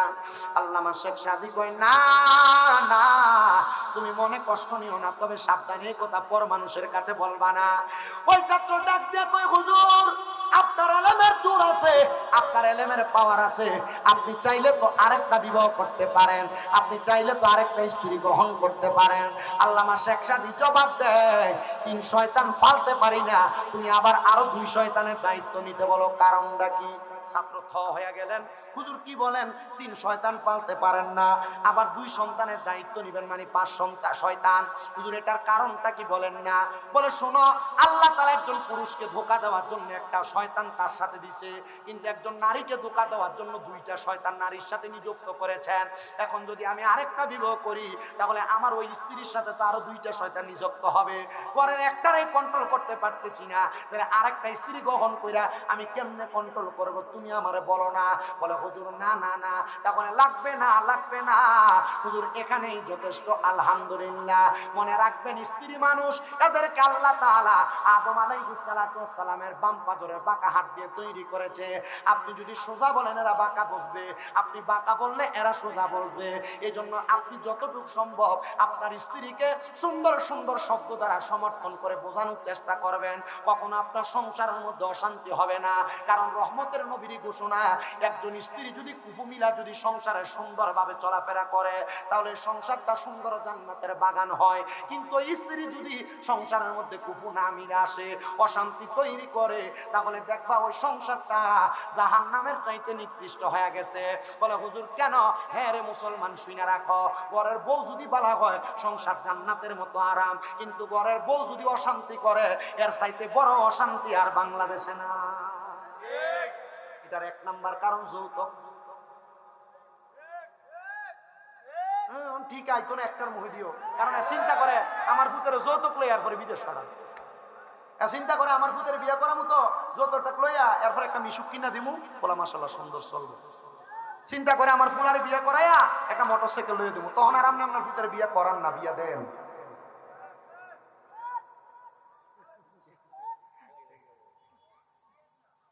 আপনার কথা কন, এই অশান্তির মূল কারণ কি? আপনাদের আসতে এই অশান্তির মূল কারণ হলো যৌতুক। রহমতের নবী বলেন, যেই বিবাহ যত সহজ, ওই পরিবারে শান্তি তত সহজ। রহমতের নবী গো কেন? বলে এই যৌতুকের মাধ্যমে বিবাহ কথা হওয়ার কারণে দুনিয়ার মানুষের অশান্তি অশালীনতা বেড়ে যায়, আর এই অশান্তি অশালীনতার কারণে দুনিয়ার মানুষ দুনিয়ার জমিনের ভিতরে সাংসারিক জীবনে শান্তি পায় না। এ মুসলমান ইমানদার, 2 নাম্বার কারণ সংসার অশান্তি যদি হয়, এটা হলো স্বামীর পরকিয়া। আপনি দুনিয়ার জমিনে আপনার স্ত্রী থাকার সত্ত্বেও আপনি আপনার স্ত্রীর সামনে মিথ্যা কথা বলেন, আপনি আপনার স্ত্রীর সামনে অন্য কোনো নারীর প্রশংসা করেন, এটা করার কারণে আপনার স্ত্রী আপনার সংসারের মধ্যে অশান্তি করবে। মহিলারা এমনি এমনি অশান্তি করে না, 3 কারণে একটা মহিলা পরিবারের মধ্যে অশান্তি তৈরি করে। নবী গো কোন 3 কারণে অশান্তি তৈরি করে? আমার নবী বলে 1 নাম্বার, মহিলার স্বামী যদি নেশা করে, অনেক বেড়া মানুষ সিগারেট খেয়ে বাড়িতে যায়, তখন স্ত্রী তার সঙ্গে সুন্দর ব্যবহার করে না, কারণ তার মুখের মধ্যে থেকে দুর্গন্ধ বউয়ের চাইতে বেশি। তখন আর আপনার বউর আপনার ভালো লাগে না, আপনার ছোটটা দিলে এটার ভালো লাগে, কারণ আপনার মুখের ভিতরে এমন দুর্গন্ধ সিগারেট খাওয়ার কারণে। স্ত্রী অশান্তি করার কারণ কয়টা? আপনাদের আসতে কয় কারণ? এই 3 কারণ। নবী গো কোন 3 কারণ? বলে 1 নাম্বার, স্বামী যদি দুনিয়ার জমিনের মধ্যে থাকা অবস্থায় নেশাগ্রস্ত হয় অথবা বাজে কোনো খাবার আহার করে, এটার কারণে ওই স্ত্রী অশান্তি তৈরি করে। আমি আরেকটা কারণ নিজে বাইর করে দেখলাম, ওই স্বামী যদি তার স্ত্রীর সামনে অন্য কোনো নারীর প্রশংসা করে, ওই স্ত্রী কোনোদিন ওই কথা সহ্য করতে পারে না। মনে রাখবেন, একটা মহিলা কোনোদিন তার স্বামীকে অন্যের সাথে ভাগাভাগি করতে পারে না, কোনোদিন ভাগাভাগি করতে চায়ও না। আপনারা মনে করেন আপনার স্ত্রী আপনাকে সন্দেহ করে, আপনার স্ত্রী আপনাকে বিভিন্ন বিষয় বিভিন্ন প্রশ্ন করে, না না না, মনে করবেন যে বউ যে জামাইরে যত বেশি সন্দেহ করে, এই বউ এই জামাইরে তত বেশি ভালোবাসে। কারণ এ জানে আপনি যদি অন্য কোনো নারীর সাথে বিবাহ বন্ধনে আবদ্ধ হয়ে যান বা অন্য কোনো নারীর সাথে সম্পৃক্ত থাকেন তাহলে তার ভালোবাসাটা ভাগ হয়ে যাবে। এজন্য যদি সন্দেহ বেশি করে মনে করেন আপনার বউ বেশি ভালোবাসে, রাত্রবেলা বেশি বাইরে বাইরে থাকলে আপনার স্ত্রী আপনার ফোন দিয়ে জ্বালায়, এটা ভালো? আমরা মনে করি না, না গো আমার ব্যাপারে তুমি মাথা ঘামাও না, এটা ভালো জিনিস। আপনার স্ত্রী আপনার পাশে চায়। এর মধ্যে আরেকটা কারণ, সেটা হলো দুনিয়ার বর্তমান যে শ্বশুর শাশুড়িরা এরা এদের ছেলের বউকে তারা নিজের মেয়ের মতো মনে করে না। এজন্য সবচাইতে বেশি সংসারের মধ্যে অশান্তি তৈরি হয়। আর বউয়েরা শ্বশুর শাশুড়ি নিজের মাইয়ার মতো মনে করে না। শ্বশুর শাশুড়ির কথা হইলো যে কি, আমার মাইয়ার দামাইটা বড় বালা, আমার মাইয়ার কথাটি শুনা শুনা চলে, কিন্তু আমার ফোলার একটা বেডটা হাতে তার বউয়ের কথা শুনে। আমার মায়ের দামাইটা বলে বালা, ঠিক না? আপনার মায়ের দামাইটা বলে বালা, ভালো হলে আপনার মায়ের কথা শুনে তো স্বাভাবিক আপনার ছেলের বউয়ের কথা আপনার ছেলে শুনতেই পারে। নিজের মাইয়া সকালবেলা বাসন করা দুঃখ কাজ কাম করুক সেটা চায় না, কিন্তু নিজের ছেলের বউ মুনির মতো খাটুক এটা চায়, ঠিক না? এজন্য শ্বশুর শাশুড়িদের কাছে আবদার থাকবে, আপনারা আপনাদের ছেলের বউদেরকে নিজের মেয়ের মতো মনে করবেন। দেখবেন আপনার ছেলের বউটা আপনি মা বাবারে আপনার নিজের মা বাবার মতো মনে করবে। আর 3 নাম্বার কারণ, মহিলারা মানবে না, যদিও না মানে কথাটা সত্য, বলে হুজুর কেমনে সত্য? 3 নাম্বার কারণ হলো একটা পরিবারের অশান্তি তৈরি হওয়ার কারণ হলো একটা মাইয়ার মা কেমন কানে কানে কইয়া দেয়, জিগো তো জামাই যা কামাই করে তুই একটু খোঁজ খবর লস না, তার মা বাপের সব টিয়া পয়সা দিয়ে তোর তো একটা ভবিষ্যৎ আছে। এ কানে তুলে দিল। এবার আপনি কামাই করে আসলে বাড়িতে আপনার প্রত্যেক ওয়াক্তে জিগা তুমি কত টাকা কামাই করছো, কই তোমার টিয়াটা কই দাও না। এ যখন কোন মহিলা তার স্বামীর কামাই রুজিতে ইন্টারফেয়ার করে, এই ইন্টারফেয়ারটা করার কারণে স্বামী অশান্তি তৈরি করে। মা গো তোমার কাছে আমার আবদার হইল, তোমার স্বামী যা ইনকাম করুক আর না করুক তুমি এটার ব্যাপারে মাথা ঘামাইও না। দেখবা তোমার স্বামী তোমার 3 দায়িত্ব পালন করে কিনা। 1 নাম্বার শারীরিক, 2 নাম্বার তোমার মানসিক, 3 নাম্বার তোমার সংসারের ভরণ পোষণ দেয় কিনা। যদি দেখো এই 3 দায়িত্বটা পালন করে তাহলে তোমার স্বামীর ব্যাপারে তুমি আর কোনো মাথা ঘামাইবা না। কিন্তু বর্তমান সমাজের মহিলারা এই ব্যাপারে বড় সতর্ক। ও মা, যদি জান্নাতের মধ্যে যাইতে চাও মনে রাখবা গো মা, তোমাদের জন্য 4টা কাজ আল্লাহর নবী বলে দিয়ে গিয়েছে। নবী আমার বলতেছে নারীরা জান্নাতে যাওয়ার জন্য 4 কাজই নারীদের জন্য যথেষ্ট। নবী গো কোন 4 কাজ? বলে 1 নাম্বার নারীরা যদি 5 ওয়াক্ত নামাজ পড়ে, 2 নাম্বারে যদি পর্দা করে, 3 নাম্বার যদি রোজা রাখে, আর 4 নাম্বার যদি নিজের লজ্জাস্থানের হেফাজত করে, তাহলে ওই নারীর জান্নাতে যাওয়া কেউ আটকে রাখতে পারবে না। আমার মুসলমান ইমানদার, আপনাদের কাছে আমি পলক রাজ্যের একজন বাদশা যার নাম হযরতে আহমদ খুনজুম রাহমাতুল্লাহ আলাইহি, আমি ওনার একটা ছোট্ট ওয়াকিয়া বলে আমার বয়ানটা শেষ করব। আপনারা যদি কষ্ট করে বসেন আমি আমার বয়ানটা টানতে চাই। আপনারা বলেন 10টা মিনিট সময় আর আমার দিতে রাজি আছেন? অসুবিধা নাই তো আপনারা? হযরতে আহমদ খুনজুম রাহমাতুল্লাহ আলাইহি উনি বলেন আমি তখনও বিবাহ করি নাই, আমার বয়স 28 বছর বয়স। আমি আমার আল্লাহ তাআলার ইবাদত করি। আমি চিন্তা করতে লাগলাম আমি যদি বিবাহ করি আমি এই সময়টা আমার স্ত্রীকে দেওয়া লাগবে, আমি আমার মাওলারে সেই সময়টা দিতে পারবো না। হযরতে আহমদ খায়জাম উনি যখন রাস্তা দিয়ে হাইটা হাইটা যায় উনি বলেন আমার কাছে আয়েশা, হযরতে খাতুনে ফাতেমা নামক একজন মহিলা উনি আয়েশা আমারে ডাক দিয়ে কই, রে আহমদ তোমাকে আমার বড় পছন্দ, তোমার প্রশংসা পুরো বখত এলাকার মধ্যে ছড়াইতো, তুমি বলো না আমারে বিবাহ করবে কিনা? আহমদ খায়জুম বলেন না, আমি বিবাহ করলে আমার আল্লাহরে আমি সময় দিতে পারবো না, এই জন্য আমি বৈবাহিক জীবনে আবদ্ধ হতে চাই না। মহিলা ডাক দিয়া কয়, আহমদ তোমারে মনে করেছি তুমি বড় নিষ্ঠাবান পুরুষ, কিন্তু তুমি আমার প্রতি ইনসাফ করতে চাইতেছো না, আমারে বিবাহ করতে চাইতেছো না। আরে তুমি বিবাহ করো না, বিবাহ করলে তুমি দেখবা আমি তোমার সাংসারিক জীবনটাকে সুন্দর করে ফুটিয়ে তুলবো। বলে কেন গো? বলে আমি দুনিয়া জমিনের মধ্যে হেদায়েত পাওয়ার জন্য কোনো ব্যক্তি পাই না, তবে আমার বিশ্বাস তোমার মতো একজন নিষ্ঠাবান ব্যাপার, তোমার মতো একজন হক্কানি আলেমের সাথে যদি আমার বিবাহ হয়ে যায়, তাহলে আমার সংসারটা সুন্দর এবং স্বাভাবিকভাবে চলাফেরা করবে। ওই ফাতেমা নামক মহিলা আহম্মদকে ডাক দিয়ে বলেন, আহম্মদ বিবাহ করবানি? আহম্মদ বলে, আমি ভেবে চিন্তে আপনাকে বলবো, তবে আপনি একটু আল্লাহর দরবারে ইবাদত কইরা কইরা আপনি আমার আল্লাহ তাআলার কাছে জানতে চান আমি আপনার স্বামী হিসেবে উপযুক্ত কিনা। বলে, কি ইবাদত করব? বলে, ওই ইবাদতের নাম হলো সালাতুল ইস্তিসকা অথবা সালাতুল হাজতের নামাজ আপনি আদায় করেন। কেমনে গো, কেমনে আদায় করব?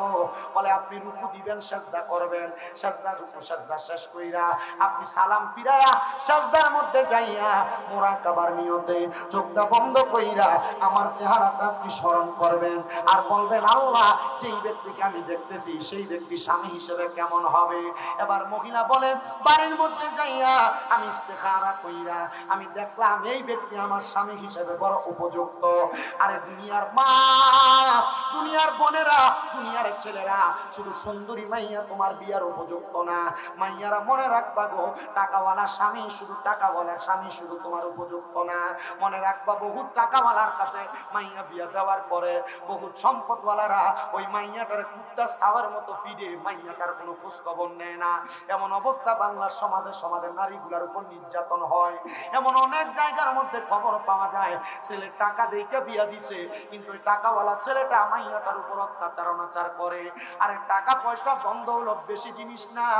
যদি সন্তানটা দিনদার হয়, ছেলেটা যদি আল্লাহওয়ালা হয়, টাকা পয়সা কম হইলেও হালাল খাবারের মধ্যে বরকত আছে না? না। এখন বর্তমানের মেয়েরা ওনাদের কথা হলো মোটামুটি একটা টাকাওয়ালা বেড়া যদি বিয়া করা যায়, এটা বুড়ো হইলে অসুবিধা নেই। হ্যাঁ, ঠিক না? টাকা টাকা কেন এরা চিন্তা করে একবার বুড়ো হইলে অসুবিধা নেই, কিন্তু তার পরবর্তী সময়টা সে কিভাবে কাটাবে সেটা বলতে পারে। এই জন্য টাকা যাচাই করার আগে মাইয়া বিয়া দেওয়ার সময় সন্তানটার কি যাচাই করবেন? আদর্শ। বলেন না কি না কি আদর্শ? আমি রিস্কা চালাই, আমার মাইয়ার দাম হইতে বিদেশি। আমি সাধুয়ানদারি করি, আমার মাইয়ার দাম হইতে লন্ডনী, ইতালি প্রবাসী। ঠিক না? না পোলাপান আপনারা যারা আছেন, অনেক পোলাপান, এই যে আমি কয়দিন আগে ফেসবুকে দেখছি, তারা জিজ্ঞেস, কি রে তুই না সুপারিশ করি করস, তুই ইতালি এসেছিস কি লেগে পছন্দ মেয়ে বিয়ে করতে? না, প্রবাসী হন, দেশের মানুষ হন, যেই কাজই করেন, সুন্দর দেখে বিয়ে করবেন। বলে, হুজুর সুন্দর বউ তো সবাই চায়, তবে সুন্দর দেখার পরে আর তিনটা জিনিস চাইেন। কি জিনিস? তিনটা জিনিস চাইেন। রসুলে পাক শিখিয়ে দিতেছে। এক নাম্বার, ওই মেয়েটার মা তার শ্বশুর শাশুড়ির সঙ্গে কোন খাসিয়তে কোন আচরণে চলছে সেই খবর নাও। দুই নাম্বার, ওই মেয়েটা কতটুক দিনদার সেই জিনিসটা তাকাও। তিন নাম্বার, ওই মেয়েটা তার নিজের ইজ্জত রক্ষার্থে তাকে কতটুকু বিলিয়ে দিতে পারে সেটা রক্ষা করে, সেটা একটু যাচাই করে। তখন তো মাশাআল্লাহ। কিন্তু আপনার পছন্দ কোনটা? যেটা মাশাআল্লাহ সুন্ডি ছাইড়া দিয়া রাস্তার ভিতরে কোমরটা ঢুলানি দিয়ে রাস্তা হাঁটতে পারবো। না না, এমন একটা মাইয়া যদি হইতো তাহলে আমার বিয়েটা করে সফল। ঠিক না? বেটা, তোমার এই বউ বিয়া করছো ঠিক, সুন্দর ঠিক, কিন্তু এটা তোমার লাগে হাসবো না। তুমি বাড়িতে যাইবা, দেখবা বেডি সারাদিন যে মাছ কুটছে, গায়ের ভিতরে মাছের গন্ধ। কিন্তু যদি দিনদার স্ত্রী হয়, দিনদার স্ত্রী সারাদিন কাজ করার পর স্বামী আসার 5 মিনিট আগে হইলেও নিজেকে পরিপূর্ণ রেডি করে রাখবে। এই জন্য বিবাহের ক্ষেত্রে সুন্দরের চাইতে দিনদার যাচাই করবেন। আল্লাহ বুঝার তৌফিক দান করুন। আর সোশ্যাল মিডিয়ার মাধ্যমে যে মহিলারা মাইয়ারা শুনবা, তোমার কাছে আবদার ফোলা পাইনি, এমনি দেখতে যেটা সুন্দর, একবারে উড়া দুরা চলাফেরা করে, এটা শুধু রাস্তার ভিতরে দেখিয়া কি সুন্দর, এটা কনের লেগে ঠিক আছে, এটা ফোলা পাইনের লেগে প্রেমের লেগে ঠিক আছে। কিন্তু বিয়া করার সময় ফোলা যাচাই করে মাইয়া কোরআন শরীফ পড়ে কি পড়ে। বিয়া করার সময় ফোলা পাইন যাচাই করে।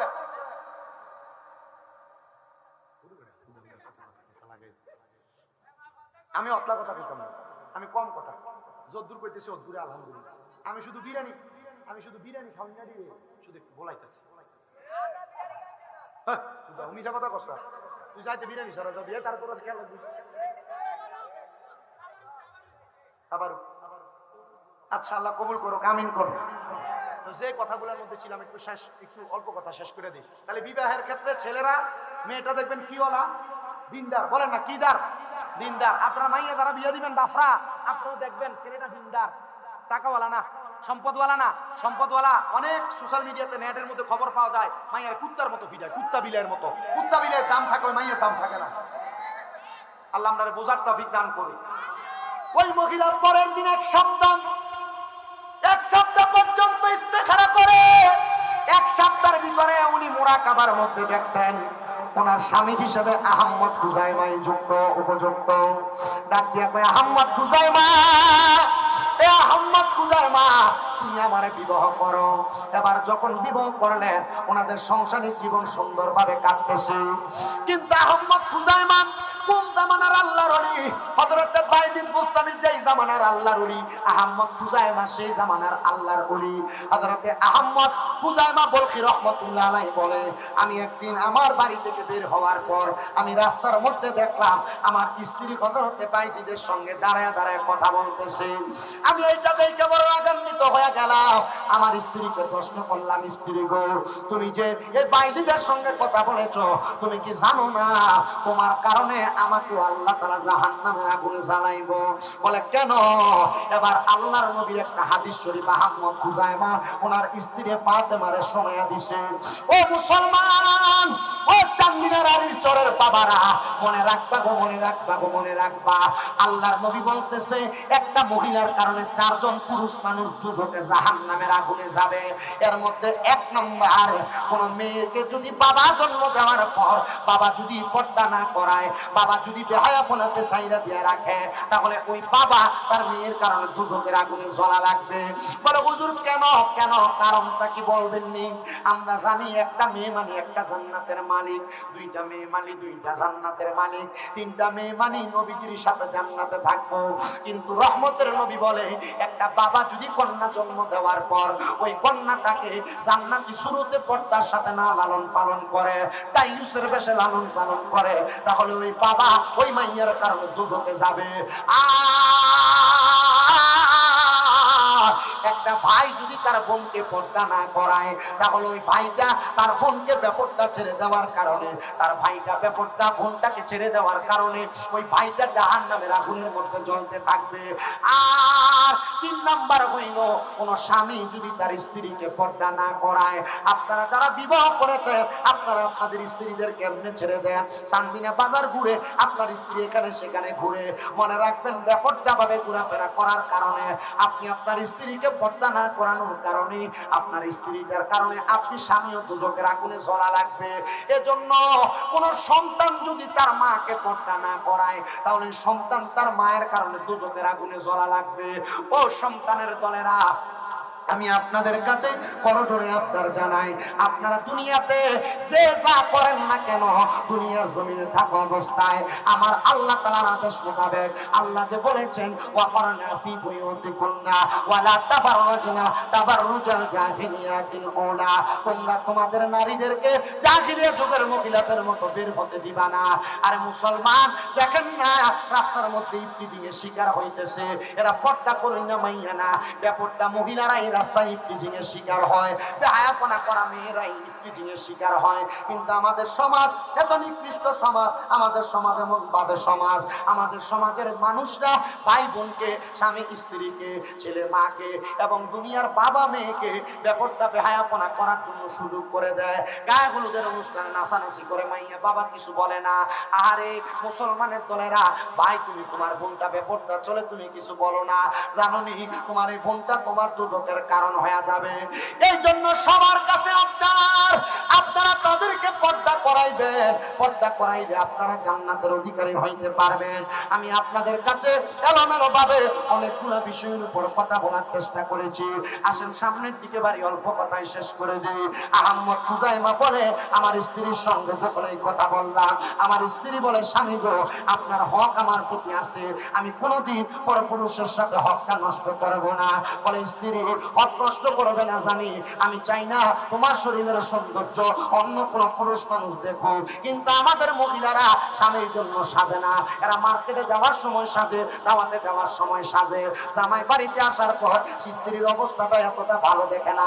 তখন মনে রাখবা মহিলারা, তোমার চেহারা সুরত, তোমার শরীরে জামা কাপড় সুন্দর থাকার কারণে তোমার জামাইরও আর তোমারে ভালো লাগে না, পাশের বাড়ির বাবিটারে ভালো লাগে। এজন্য আপনার স্বামী যদি অন্য কোনো নারীর দিকে যদি চোখও দেয়, আগে আপনার দায়িত্বটা আপনার, আপনি নিজেকে একটু বুঝেন যে আপনি আপনার স্বামীর প্রতি সুন্দর আচরণ করেন কিনা, আপনার স্বামীকে আপনি একটা মডেল সুরত আপনি দেখান কিনা, না আপনি থাইনে ফেত্তিনির মতো জামাইয়ের সামনে কি বলে করে বেটা, কথা কন না কেন? সামানের মতো ব্যবহার ভাল লাগে না। এক গ্লাস পানি যদি খুঁজে দেয় না, কিন্তু বাবির দরজার ভিতরে যায়, ভাবি একটু পানি দেন না, বেরি লেবু শরবত চিপেন না দেয়, তখন বেরি ভাল লাগে। আরে বাবিটারে কথা কয় না কেন? আল্লাহ আমাদেরকে বোঝার তৌফিক দান করুন, জোরে জোরে কোন আমিন। হযরত আহমদ খুজাইমা বলে, ফাতেমা, এ ফাতেমা, তুমি এমন ভাবে থাকবা যেন তোমার গর্ভ থেকে একটা নেক সন্তান দুনিয়াতে জন্মগ্রহণ করে, আর ওই নেক সন্তান আমি স্বামীর জন্য প্রাণ ভরে দোয়া করে। এবার বলেন, নেক সন্তানের দোয়ায় আমার আল্লাহ তাআলা এখন আব্বা আম্মার কবরের আযাব মাফ করতে পারে কি পারে না? আমি শেষের দিকে যাচ্ছি রে বাবারা, তাহির হিসেবে আপনাদের কাছে বয়ান করছে 9টা 45 পর্যন্ত, 45 থেকে এখন 11টা 11 বাজে। আমি চেষ্টা করতেছি 10টা 45-এর পরে এখন যে সময়, মাশাআল্লাহ 1.5 ঘন্টার কাছাকাছি সময়, হাত দিয়ে নিলে যায় যাবে না। আমি আবার কোনও আসি বেশি এখন মোটামুটি যায় যাবে না, কি বড় বিল আছে না বলে জিকির তো কইরামে, আমি কি আপনি থাকলাম নাকি? আপনারা আছেন না? জিকির আজকাল কইরা এরপরে বিদায়, দোয়া মোনাজাত করে বিদায়। সেভেন হুজুর আমার বক্সে 10-এর ভিতরে আইবো, হুজুর হয়তো হাজত ছাড়তেছে, হুজুর আইয়া আপনারা দোয়া দূর করে আসবে ইনশাআল্লাহ। শেষ কি কোন আপনারা নাডি মাথা নেড়ি একটু মোহাব্বতে কোন আলহামদুলিল্লাহ। শেষ সময় আমি বয়ানটা করি বাবা। আহমদ খুজাইমা বলেন, আমার স্ত্রীর গর্ভ থেকে একটা সন্তান আগমন করেছে। আমি আমার স্ত্রীকে ওয়াদা করাইলাম, 2টা স্ত্রী গো, আমার সন্তানটারে তুমি এমন ভাবে লালন পালন করবা, আমার স্ত্রী যেন দুনিয়ার জমিনের মধ্যে থাকা অবস্থায় আমার সন্তান যেন দুনিয়াতে আল্লাহ তাআলার ইবাদত করে এবং দুনিয়ার জমিনে থাইকা আল্লাহ তাআলার কোরআনুল কারীমকে হেফজ করে, মানে হেফজুল কোরআন, কোরআনুল কারীমের হাফেজ হয়। কয়টা ওয়াদা করাইছি? ওই স্ত্রী ডাক দিয়া কই, আমার স্বামী যেদিন রাত্রবেলা সন্তান জন্মগ্রহণ করে, সন্তান কুলে নিয়ে আমার হাতের মধ্যে ধইরা আমার স্বামী বলেছে আমি যেন আমার সন্তানটাকে 2টা কাজ করাই। 1 নাম্বার আল্লাহর ইবাদতকারী বান্দা, 2 নাম্বার আল্লাহ তাআলার কোরআনুল কারীমের হাফেজ। আমার স্বামী তো এই কথা বইলা রাত্রবেলা ওনার ঘরের মধ্যে চলে গেছে। আমার স্বামী রাত্রবেলা ইবাদত করে করে সময় কাটাইতো। হয়তো আপনারা সবাই জানেন, যারা বিবাহ করেছেন, স্ত্রীর গর্ভ থেকে সন্তান জন্ম নেওয়ার পরে একটানা 40 দিন পর্যন্ত স্ত্রীর সঙ্গে মেলামেশা করা যায় না। এটা আল্লাহর হাবিব এবং আল্লাহর কোরআনের আইনের আদেশ। ও বন্ধু, উনি বলেন সন্তান জন্ম নেওয়ার পর আমি চিন্তা করলাম আমার খানকার মধ্যে, আলাদা ইবাদত খানার মধ্যে আমি আল্লাহ তাআলার ইবাদত করে করে সময় কাটাবো। উনি ডাক দিয়ে কয়, আমার স্বামী ইবাদত করার জন্য গেছেন। আমার স্বামী 1 দিন 2 দিন 3 দিন 4 দিন 5 দিন কিন্তু ইবাদত খানা থেকে বের হন না। আমি আবার আমার স্বামীর তালাশে আমি আমার নিজের ভাইকে পাঠাই না। ফাতেমা খানজুম বলতেছে, আমার স্বামী আহমদ খানজুম উনি ওনার ঘরের মধ্যে নামাজের সেজদার মধ্যে পড়েছিলেন, কিন্তু জীবিত না। আমার স্বামী কখন মারা গেছে এটার সময়ও আমরা বলতে পারি নাই। আমার স্বামী ইন্তেকাল করার পরে আমার সন্তানের বয়স যখন 1 1 করে 8 বছর 9 বছর হয়ে গেছে, আমার সন্তান আল্লাহ তাআলার কোরআনুল কারীম মুখস্থ করেছে। আমি আমার সন্তানকে বললাম, ও বাবা, তোমার আব্বা জানের বড় স্বপ্ন ছিল তুমি সন্তান আল্লাহ তাআলার কোরআন মুখস্থ করবা, আল্লাহ তাআলার কোরআন পড়বা। আল্লামা ফরিদউদ্দিন আত্তার রাহমাতুল্লাহ আলাইহি লিখিত তাজকিরাতুল আউলিয়ার মধ্যে হযরত আহমদ খানজম বলকি রাহমাতুল্লাহ আলাইহি জীবনীতে ঘটনাটা সুন্দর করে দেওয়া। ওই ছেলের ডাক দিয়া কই, তোমার আব্বার বড় স্বপ্ন স্বপ্ন ছিল তুমি আল্লাহ বলা হবে, তুমি আল্লাহর কোরআন মুখস্থ করবে। সন্তান তুমি বলো না তোমার আব্বার জন্য তুমি দোয়া করছো নি? সন্তান কয় মা আমি এতদিন পর্যন্ত কোরআন শিক্ষা গ্রহণ করার জন্য যতটা মস্কের আয়াত তেলাওয়াত করেছি কোরআন কারীমের প্রথম থেকে শেষ পর্যন্ত আমি আমার আল্লাহর কাছে সওয়াব সানি সালে সওয়াব করেছি। আল্লাহ আমার প্রত্যেকটা তেলাওয়াতের সওয়াব আমার আব্বার কবরের মধ্যে তুমি পৌঁছায়া দাও। মা জননী চোখের পানি ফালায়া ফালায়া কান্দে, আল্লাহ আমার স্বামী দুনিয়া থেকে ইন্তেকাল করে কবরের বাসিন্দা হয়ে গেছে, আমার স্বামী কবরের মধ্যে কেমন আছে আমি জানি না। ও আল্লাহ আমার স্বামীর কবরটাকে নাজাতের ফয়সালা করে দাও। এই কথা বইলা সন্তানটাকে নিজের কোলের মধ্যে মাথাটা রাখায়া সন্তানটারে নিয়ে কাঁদতে কাঁদতে মা ছেলে দুইজন ঘুমায়া গেছে। হঠাৎ করে রাত্রি যখন গভীর হয়ে গেছে গো, ওই সন্তানটা ঘুম থেকে জাগ্রত হইয়া ডাক দিয়া কয় মা ও আমার আম্মা জান, আমি বড় মারাত্মক একটা স্বপ্ন দেখছি গো। বলে কি স্বপ্ন দেখছো? বলে আমি স্বপ্ন দেখলাম কে জানি ঘুমের মধ্যে আইসা আমার মাথাটার মধ্যে হাত বুলাইয়া আমার কপালের মধ্যে চুমা দিতেছে। আমি পরিচয় জিজ্ঞাসা করলাম কে গো আপনি, আপনার পরিচয় কি?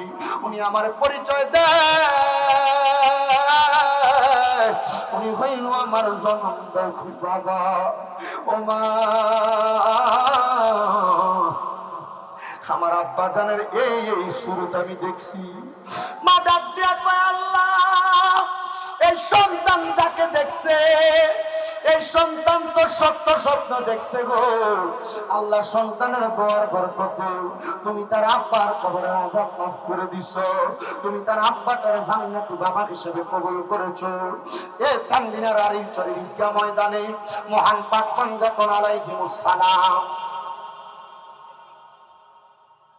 অলিকুলের শিরোমণি হযরত শেখ সৈয়দ মীর মহিউদ্দিন আব্দুল কাদের জিলানী আল হাসানী ওয়াল হুসাইনির স্মরণে বিশেষ করে আল্লামা শেখ মোহাম্মদ আবু সুফিয়ান খান আবিদি হুজুর কেবলার আগমন উপলক্ষে এই এলাকার চাঁদপুর হাজীগঞ্জ কাদেরিয়া চিশতিয়া হুসাইনিয়া দরবার শরীফের খলিফা মোহাম্মদ সুন্দর আলী আল কাদেরী রহমাতুল্লাহ আলাইহির স্মরণে আত্মবাসরে পবিত্র রসুল সুন্নি সম্মেলনে যারা আসছেন বাবারা, ওই সন্তান যদি কুরআনুল কারীম হিফজ করার পর তার আব্বার জন্য দোয়া করার পর স্বপ্ন দেখে তার আব্বা জানকে আল্লাহ মাফ করে দিছে, আব্বা জানকে জান্নাতের পোশাক পরাইছে, আপনারা বলেন যাদের আজকের মাহফিলের মধ্যে বাবা নাই আপনারা যদি আব্বার জন্য মনটা ভরে দোয়া করেন আমার আল্লাহ তাআলা আপনাদের আব্বার কবরের আযাব মাফ করতে পারে কি পারে না?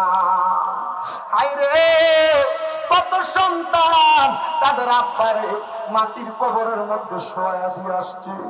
বিদেশে বাবা থাকলে মোবাইলে ভিডিও কলে কথা বলা যায়, কিন্তু আব্বা ঢাকা শহরে থাকলে মোবাইলে ভিডিও কলে কথা বলা যায়, কিন্তু বাবারে 3.5 হাত মাটির কবরে পুকুর পাড়ে বাঁশমুড়ার নিচে শোয়া দিছো। আব্বা জান কেমন আছে সন্তান তুমি জানো না? হায়রে ওই আব্বার লগে তো মোবাইলে কথা বলা যায় না, কেমনে রে তোমার আব্বা জান তার কবরে যে শুয়ে রয়েছে তোমার কি মনটা চায় না আব্বা জানকে আদর যত্ন করার জন্য? আব্বা জান জুতা পরতে পরতে পায়ের গোড়ালিটা মাটির সাথে লাগতো, কিন্তু আব্বা নিজে নতুন কোন জুতা কিনছে না, তুমি ফুতেরে আব্বা জান নতুন জুতা কিনা দিছে, তুমি রাত্রবেলা নতুন জুতাটা পয়রা কাঠের মধ্যে দৌড়াদৌড়ি করছো। আইরে ঈদের দিনে আব্বা জানে নতুন কোন জামা কাপড় পরে না, তুমি সন্তানদের নতুন জামা কাপড় পরাইছে। আব্বারে যদি জিজ্ঞাসা করতে আব্বা আপনি কি নতুন জামা কাপড় পরেন না, আব্বা উত্তর দিত এখন কি আর আমার ঈদের বয়স আসেনি? লুঙ্গিটা জোড়া তালি দিয়া পড়তো, পুরান পাঞ্জাবিটা আয়রন করে ইস্তারি করে পড়তো। আব্বার অভাবের কথা আব্বা বলতো না, শুধু বাবা বলতো এখন কি আর আমার ঈদের বয়স আসেনি? এখন সন্তান তোমার কাছে টাকার অভাব নাই, কিন্তু তোমার আব্বার বড় অভাব। হায়রে কত টাকা তোমার কাছে, কিন্তু তোমার আব্বারে 500 টাকা দিয়ে কিনে একটা লুঙ্গি পরাইতে পারো না। আব্বা জান অন্ধকার কবরে, বাবা তুমি কেমন আছো ছোট মাটির ঘরে, তোমার কথার হৃদয় মাঝে পড়ছে বারবার, ভালোবাসি তোমায় বাবা, বুকটা যে যায় ছিঁড়ে, তোমার কথা হৃদয় মাঝে পড়ছে বারে বারে। বাবা গো, ও বাবা, বাবা গো, ও বাবা, ওরে দরজাটা খুলতে কে যাই ধোকা, বাবা বুঝি বলছে এলে নাকি খোকা। বুকের ভিতরটা লড়ে চড়ে উঠে, সবাই আছে শুধু বাবা নেই, শুধু বাবা নেই। কত আব্বা ধমক দিয়া সন্তানকে শাসন করছে, এখন রাত্র বিরাত্র বেশি হয়ে গেলে আর কেউ ধমক দিয়া ঘরে ঢুকায় না। ঢুকাইব কেমনে? বাধ্য অন্ধকার কবরে। এ চান্দিনা রানীর চরের পদ্মার অন্তরালের মা, বাপের বাড়িতে যাওয়ার পর সবার মুখটা দেখো, কিন্তু জনম দুঃখী আব্বার মুখটা তো দেখো না। আইরে মা জননী বড় কষ্ট করে তোমার দুনিয়ার আলো দেখাইছে, ওই মা দুঃখী অন্ধকার কবরে কেমন আছে তুমি সন্তান জানো না। ওই মা জননী কাপড়ের রাস্তার মধ্যে 10-5 টাকা বাইন্দা রাখছে, ওই টাকা খুইলা খুইলা তুমি সন্তান স্কুল মাদ্রাসায় যাওয়ার সময় দিছে। মার কাপড়টা ছিঁড়া থাকলে মা সিলেয়া সিলেয়া পড়ছে, মা নতুন কোন জামা কাপড় পরে নাই। ওই মার কবরে শোয়া দিয়ে আসছো, তোমার কাছে টাকার অভাব নাই। ঈদের দিনে কত মানুষ নতুন জামা কাপড় পরে, সন্তান তুমি তোমার মারে একটা 500-1000 টাকা দিয়ে কিনা জামদানি কাপড় পরাইতে পারো না। পরাইবা কেমনে? তোমার ওই মা দুঃখী অন্ধকার কবরে।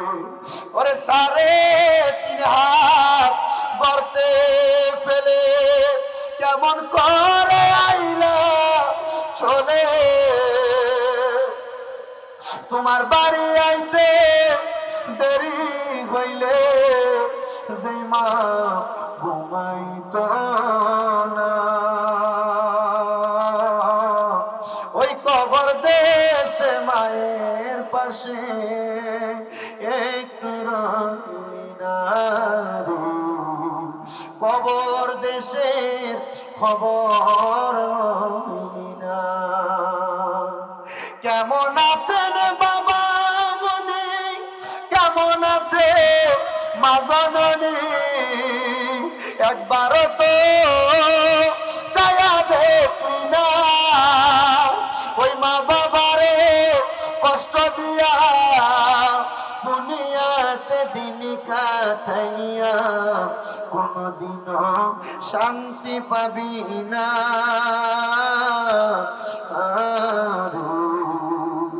খবর দেশে খবর লইলি না। হায়রে কত সন্তান বউ কথায় কথায় বলছে তোমার আরো 2-3 ভাই আছে, তুমি কেন মা বাপরে একা ভাত খাওয়াও? এই কথা শুই না মা বাপরে জুদা কইরা দিছে, মা বাপরে আলাদা কইরা দিছে। মা বাপ সকালে এক করে ভাত খায়, রাত্রে এক করে ভাত খায়, দুপুরে আরেক করে ভাত খায়। কেউ যদি এই কথা শুই না মা বাপরে জুদা কইরা দিয়া থাকো, মা বাপরে আলাদা কইরা দিয়া থাকো, দে সন্তান তোর পাও আমার সামনে দে, আমি স্বামীর দাদা জিব্বা লাগায় তোর পাও পরিষ্কার করে দিব। তবু আটা করবি হুজুর, এখান থেকে বাড়িতে যাওয়ার পর মা বাবার পা ধরে ধরে মাপ চাইবি। বলে হুজুর মাপ চামো দূরের কথা, আমি 2 ঈদে মা বাবার পা ছুঁয়ে সালামি করি না। না রে সন্তান না, আম্মা আব্বার পায়ে ধরলে সন্তানের দাম কমে না, ইজ্জত কমে না। আম্মা আব্বার কাছে নত হইতে পারলে, ছোট হইতে পারলে সমস্ত জগতের কাছে আল্লাহ বড় বানায় দেয়। কারণ আমার নবী বলেছে রেদার রব্বি ফি রিদাল ওয়ালিদাইন, আম্মা আব্বার সন্তুষ্টিতে আমার আল্লাহ সন্তুষ্টি হয়ে যায়। আরে আল্লাহ যার প্রতি সন্তুষ্ট হয়ে যায় তার জন্য জান্নাত অবধারিত হয়ে যায়। যদি কেউ মা বাবারে কষ্ট দিয়া থাকো, অন্যায় করে থাকো, এখান থেকে বাড়িতে যাইয়া আম্মা আব্বার পায়ে ধরে মাপ চাইবা। অনেকে চিন্তা করে হুজুর আমি তো কোনোদিন মা বাবার সাথে অন্যায় করি নাই, আমিও কি মা বাবার পায়ে ধরে মাপ চামো? আমি বড় বড় সন্তান, অন্যায় করো আর না করো আম্মা আব্বার পায়ে ধরবা, আজকের মাহফিল কবুল হবে কি হবে না এটার গ্যারান্টি কেউ দিতে পারবে না। তবে আমি একটা গ্যারান্টির কথা বইলা দিয়ে যাই, আগামী কালকে যদি দেখো এই রাড়ির চর সহ আশেপাশে এলাকার কোন মুরব্বী চা দোকানে কয়, হ্যাঁ শামীম দাদা একটা ছোট ছেলে আসছিল ওয়াজ করার জন্য, তার কথা শুইনা যাইয়া আমার ফুতে বাড়ির মধ্যে আমার পায়ে ধরে মাপ চাইছে, মনে করবা মাহফিল কবুল হয়ে গেছে। বলে হুজুর কেন গো, কেন মাপ চাইবো? আরে বাবা, আম্মা আব্বার পায়ের কাছে ছোট হইতে পারলে আমার আল্লাহ তোমার বড় বানিয়ে দিব। কিন্তু সন্তান ওই মা বাপরে কষ্ট দিয়া মক্কায় যায় হজ করতে, মদিনায় যায় হজ করতে। তুমি কি শোনো নাই নবী বলছে সাখাতুর রাব্বি ফি সাখাতি ওয়ালিদাইন, আমার আম্মা আব্বার সন্তুষ্টিতে আল্লাহ তাআলা অসন্তুষ্টি হয়। তাহলে তুমি মা বাপরে কষ্ট দিয়া পাঁচ ওয়াক্ত নামাজ পড়ো কিনা পড়ব, আম্মা আব্বারে খানা না দিয়া তুমি দুনিয়াতে দিন কাটাইলে কি লাভ হবে? সন্তানের তলেরা জানি না তুমি মাপ চাইবা কি চাইবা না, কিন্তু অনেকে চিন্তা করে হুজুর যারা বাড়িতে আব্বা আছে তারা বাড়িতে যাইয়া আব্বার পায়ে ধরে মাপ চাইবো, আমার তো আব্বা নাই, আমি কার পায়ে ধরে মাপ চাইবো? ও হুজুর, যাদের বাড়িতে মা আছে তারা বাড়িতে যাইয়া মার পায়ে ধরে মাপ চাইবো। হুজুর আমার তো মা নাই, আমি কার পায়ে ধরে মাপ চাইবো? সন্তান চিন্তা করবা না, আম্মা আব্বা যদি কবরে থাকে মাপ চাওয়ার কোনো সুযোগ না থাকে, একটু পরে আখেরি মুনাজাত হয়ে যাবে। ওই মুনাজাতের মধ্যে কোন সন্তানের মা মারা যাওয়ার পর, বাবা মারা যাওয়ার পর যদি তুমি রব্বির হামহুমা কামা রব্বায়ানি সগীরা ওয়া রব্বির হামহুমা কামা রব্বায়ানি সগীরা বইলা আল্লাহ তাআলার কাছে চোখের মনি কোঠার মধ্যে একটা মাছির মাথা পরিমাণ পানি চাইরা দিয়া কাঁদতে পারবো, আমার আল্লাহ তাআলা তোমার পানিটা মাটিতে পড়ার আগে তোমার মা বাবার জীবনের গুনাহ মাফ করে দিবে। এবার আপনারা বলেন ওই আম্মা আব্বার প্রতি সদাচরণ, আম্মা আব্বার কাছে সন্তান ক্ষমা চাইলে তার দাম কি কমে না বাড়ে? আল্লাহ তাআলা সন্তানের দাম এবং সম্মান দুনিয়া আখিরাত সুন্দর এবং সজীব উজ্জ্বল করে দিক। জোরে পড়েন আমিন, আর মুহাব্বতের আওয়াজে পড়েন আমিন। আল্লাহ আল্লাহ আল্লাহ লা ইলাহা ও আল্লাহ আল্লাহ আল্লাহ লা ইলাহা। মদিনার ফুল বাগানে কত রঙের ফুল, সেই ফুলের নাম রাখিলে মুহাম্মদ রাসূল নবীজি। আল্লাহ আল্লাহ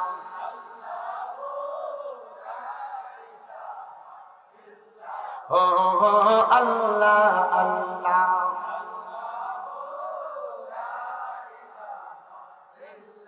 মা আমেনা স্বপ্ন দেখে গর্বে তাহার নূর, সেই নূরের নাম রাখেন আল্লাহ মুহাম্মদ রাসূল নবীজি।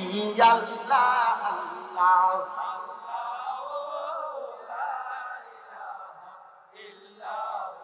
ও আল্লাহ আল্লাহ।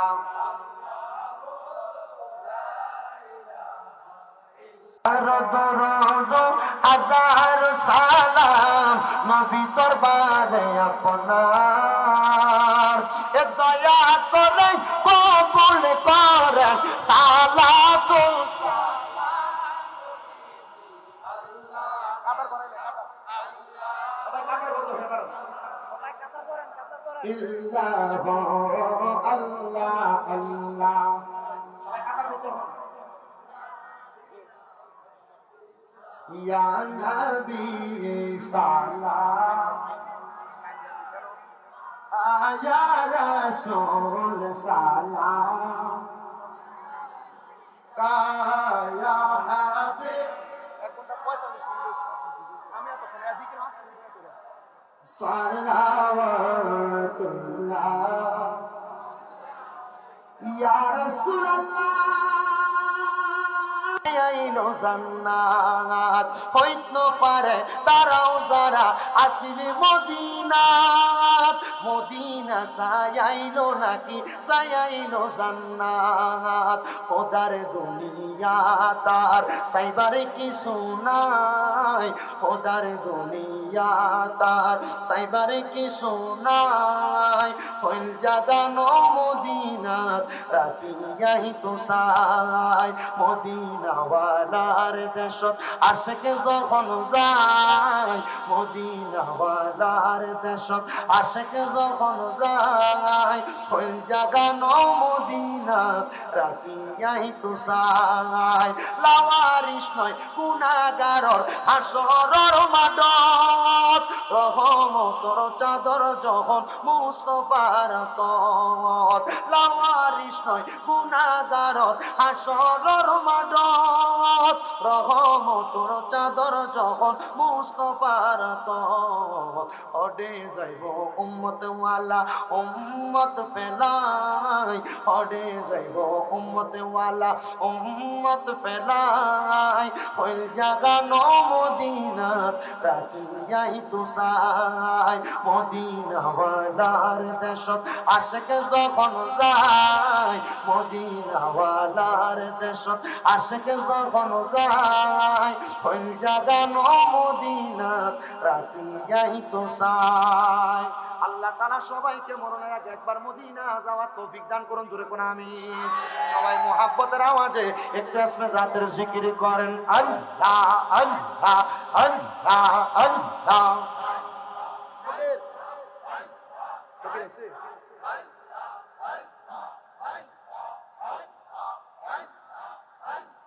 আল্লাহ আল্লাহ আল্লাহ আল্লাহ দয়াল নবী তুমি গুণ মুমিন মারহাবা দয়াল নবী তুমি গুণ মুমিন মারহাবা পাপী লোক তো রাইতে নবী গো নবী সাজদায় থাকবেন পঙ্গ হরি গো দয়াল নবী তুমি গুণ মুমিন মারহাবা জবানটা খুইলা আল্লাহটাকে শরম নাই কাউসারের মানিক নবী কাউসার রফিলাই বাগাম পাপী উম্মত দারিতা গো ও নবী সাজদা তে পড়ে বাগ নবী দয়াল নবী তুমি গুণ মুমিন মারহাবা আল্লাহ আল্লাহ নবী ছাড়া আপন কেহ না হাই গো মুমিন বাঙাই নবী ছাড়া আপন কেহ না মারহাবা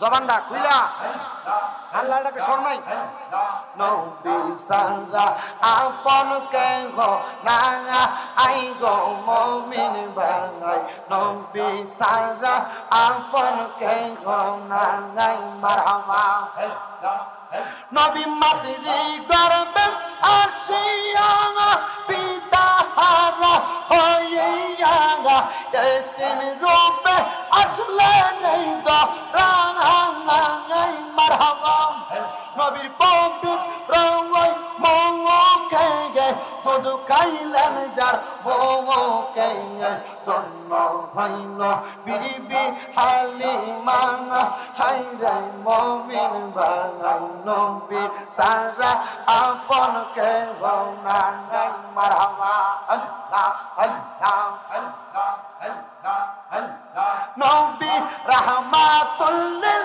আলামিন আপনি উম্মতের জামিন উম্মত সারা কিছু বুঝেন না মারহাবা উম্মতের লাগিয়া সাজদায় তাকবেন পড়িয়া উম্মতের করবেন নবী পাহাড় রে মুমিন ভাই নবী সারা বান্ধবকে নাই মারহাবা আল্লাহ আল্লাহ আরাম পাতায় সারাম পাতায় কত পানি জরে সাজবি দয়ার গোসল দিব বড়ই পাতার জলায় মারহাবা আরাম পাতায় সারাম পাতায় কত পানি জরে সাজবি দয়ার গোসল দিব বড়ই পাতার জলে মারহাবা আল্লাহ আল্লাহ আল্লাহ আল্লাহ আতর গোলাপ সুরমা চন্দন সিটাই দিব রে ও পানার মুর্শিদ রে তুমি ধীরে ধীরে পীরে পীরে চাঙা আইয়ো রে মারহাবা আল্লাহ আল্লাহ চন্দ্র রাইতে আইসো মুর্শিদ চন্দ্র বা তোমার গলায় দেব আমরা প্রেমের একটা হাঙ্গার মারহাবা তোমার আত্মাতে একটা মিশাইয়া দিয়ে বাবরে ও পানার মুর্শিদ রে তুমি ধীরে ধীরে ফিরে ফিরে চাঙা আইয়ো রে মারহাবা আমার বিয়ার যাত্রী আমি চারজনার দেখি আন্দার ঘরে নামাই দিয়া দিব আমায় ফাঁকি মারহাবা আমার বিয়ার যাত্রী আমি চারজনার দেখি আন্দার ঘরে নামাই দিয়া দিব আমায় ফাঁকি মারহাবা আল্লাহ আল্লাহ ওই কবরে নূরের নবী আনাই বাওরে ও পানার মুর্শিদ যাইয়া তুমি ধীরে ধীরে ফিরে ফিরে চাঙা আইয়ো রে মারহাবা আল্লাহ আল্লাহ আল্লাহ আল্লাহ আল্লাহ আল্লাহ মুশকিল কোশা কেমন দমন চিনিলাই না রে মৌলা আলী কেমন দমন চিনিলাই না রে সেই না মেরি দোহাই দিলে দূরে যাই সময় ববে আর নাই রে দঙ্গন মারহাবা ববে আর নাই রে দঙ্গন ববে আর নাই রে দঙ্গন হযরত আলী মা ফাতেমা নবীজির রতন ববে আর নাই রে দঙ্গন মারহাবা হযরত আলী মা ফাতেমা হাসান হোসেন দঙ্গন মাঝখানে দয়াল নবী পাক পাঞ্জা দঙ্গন নবী পাক পাঞ্জা দঙ্গন মারহাবা আল্লাহ আল্লাহ আল্লাহ আল্লাহ আই বড় পীর আব্দুল কাদের আউলিয়ার শিরোমণি মারহাবা আই বড় পীর আব্দুল কাদের আউলিয়ার শিরোমণি মারহাবা আল্লাহ আল্লাহ আল্লাহ আল্লাহ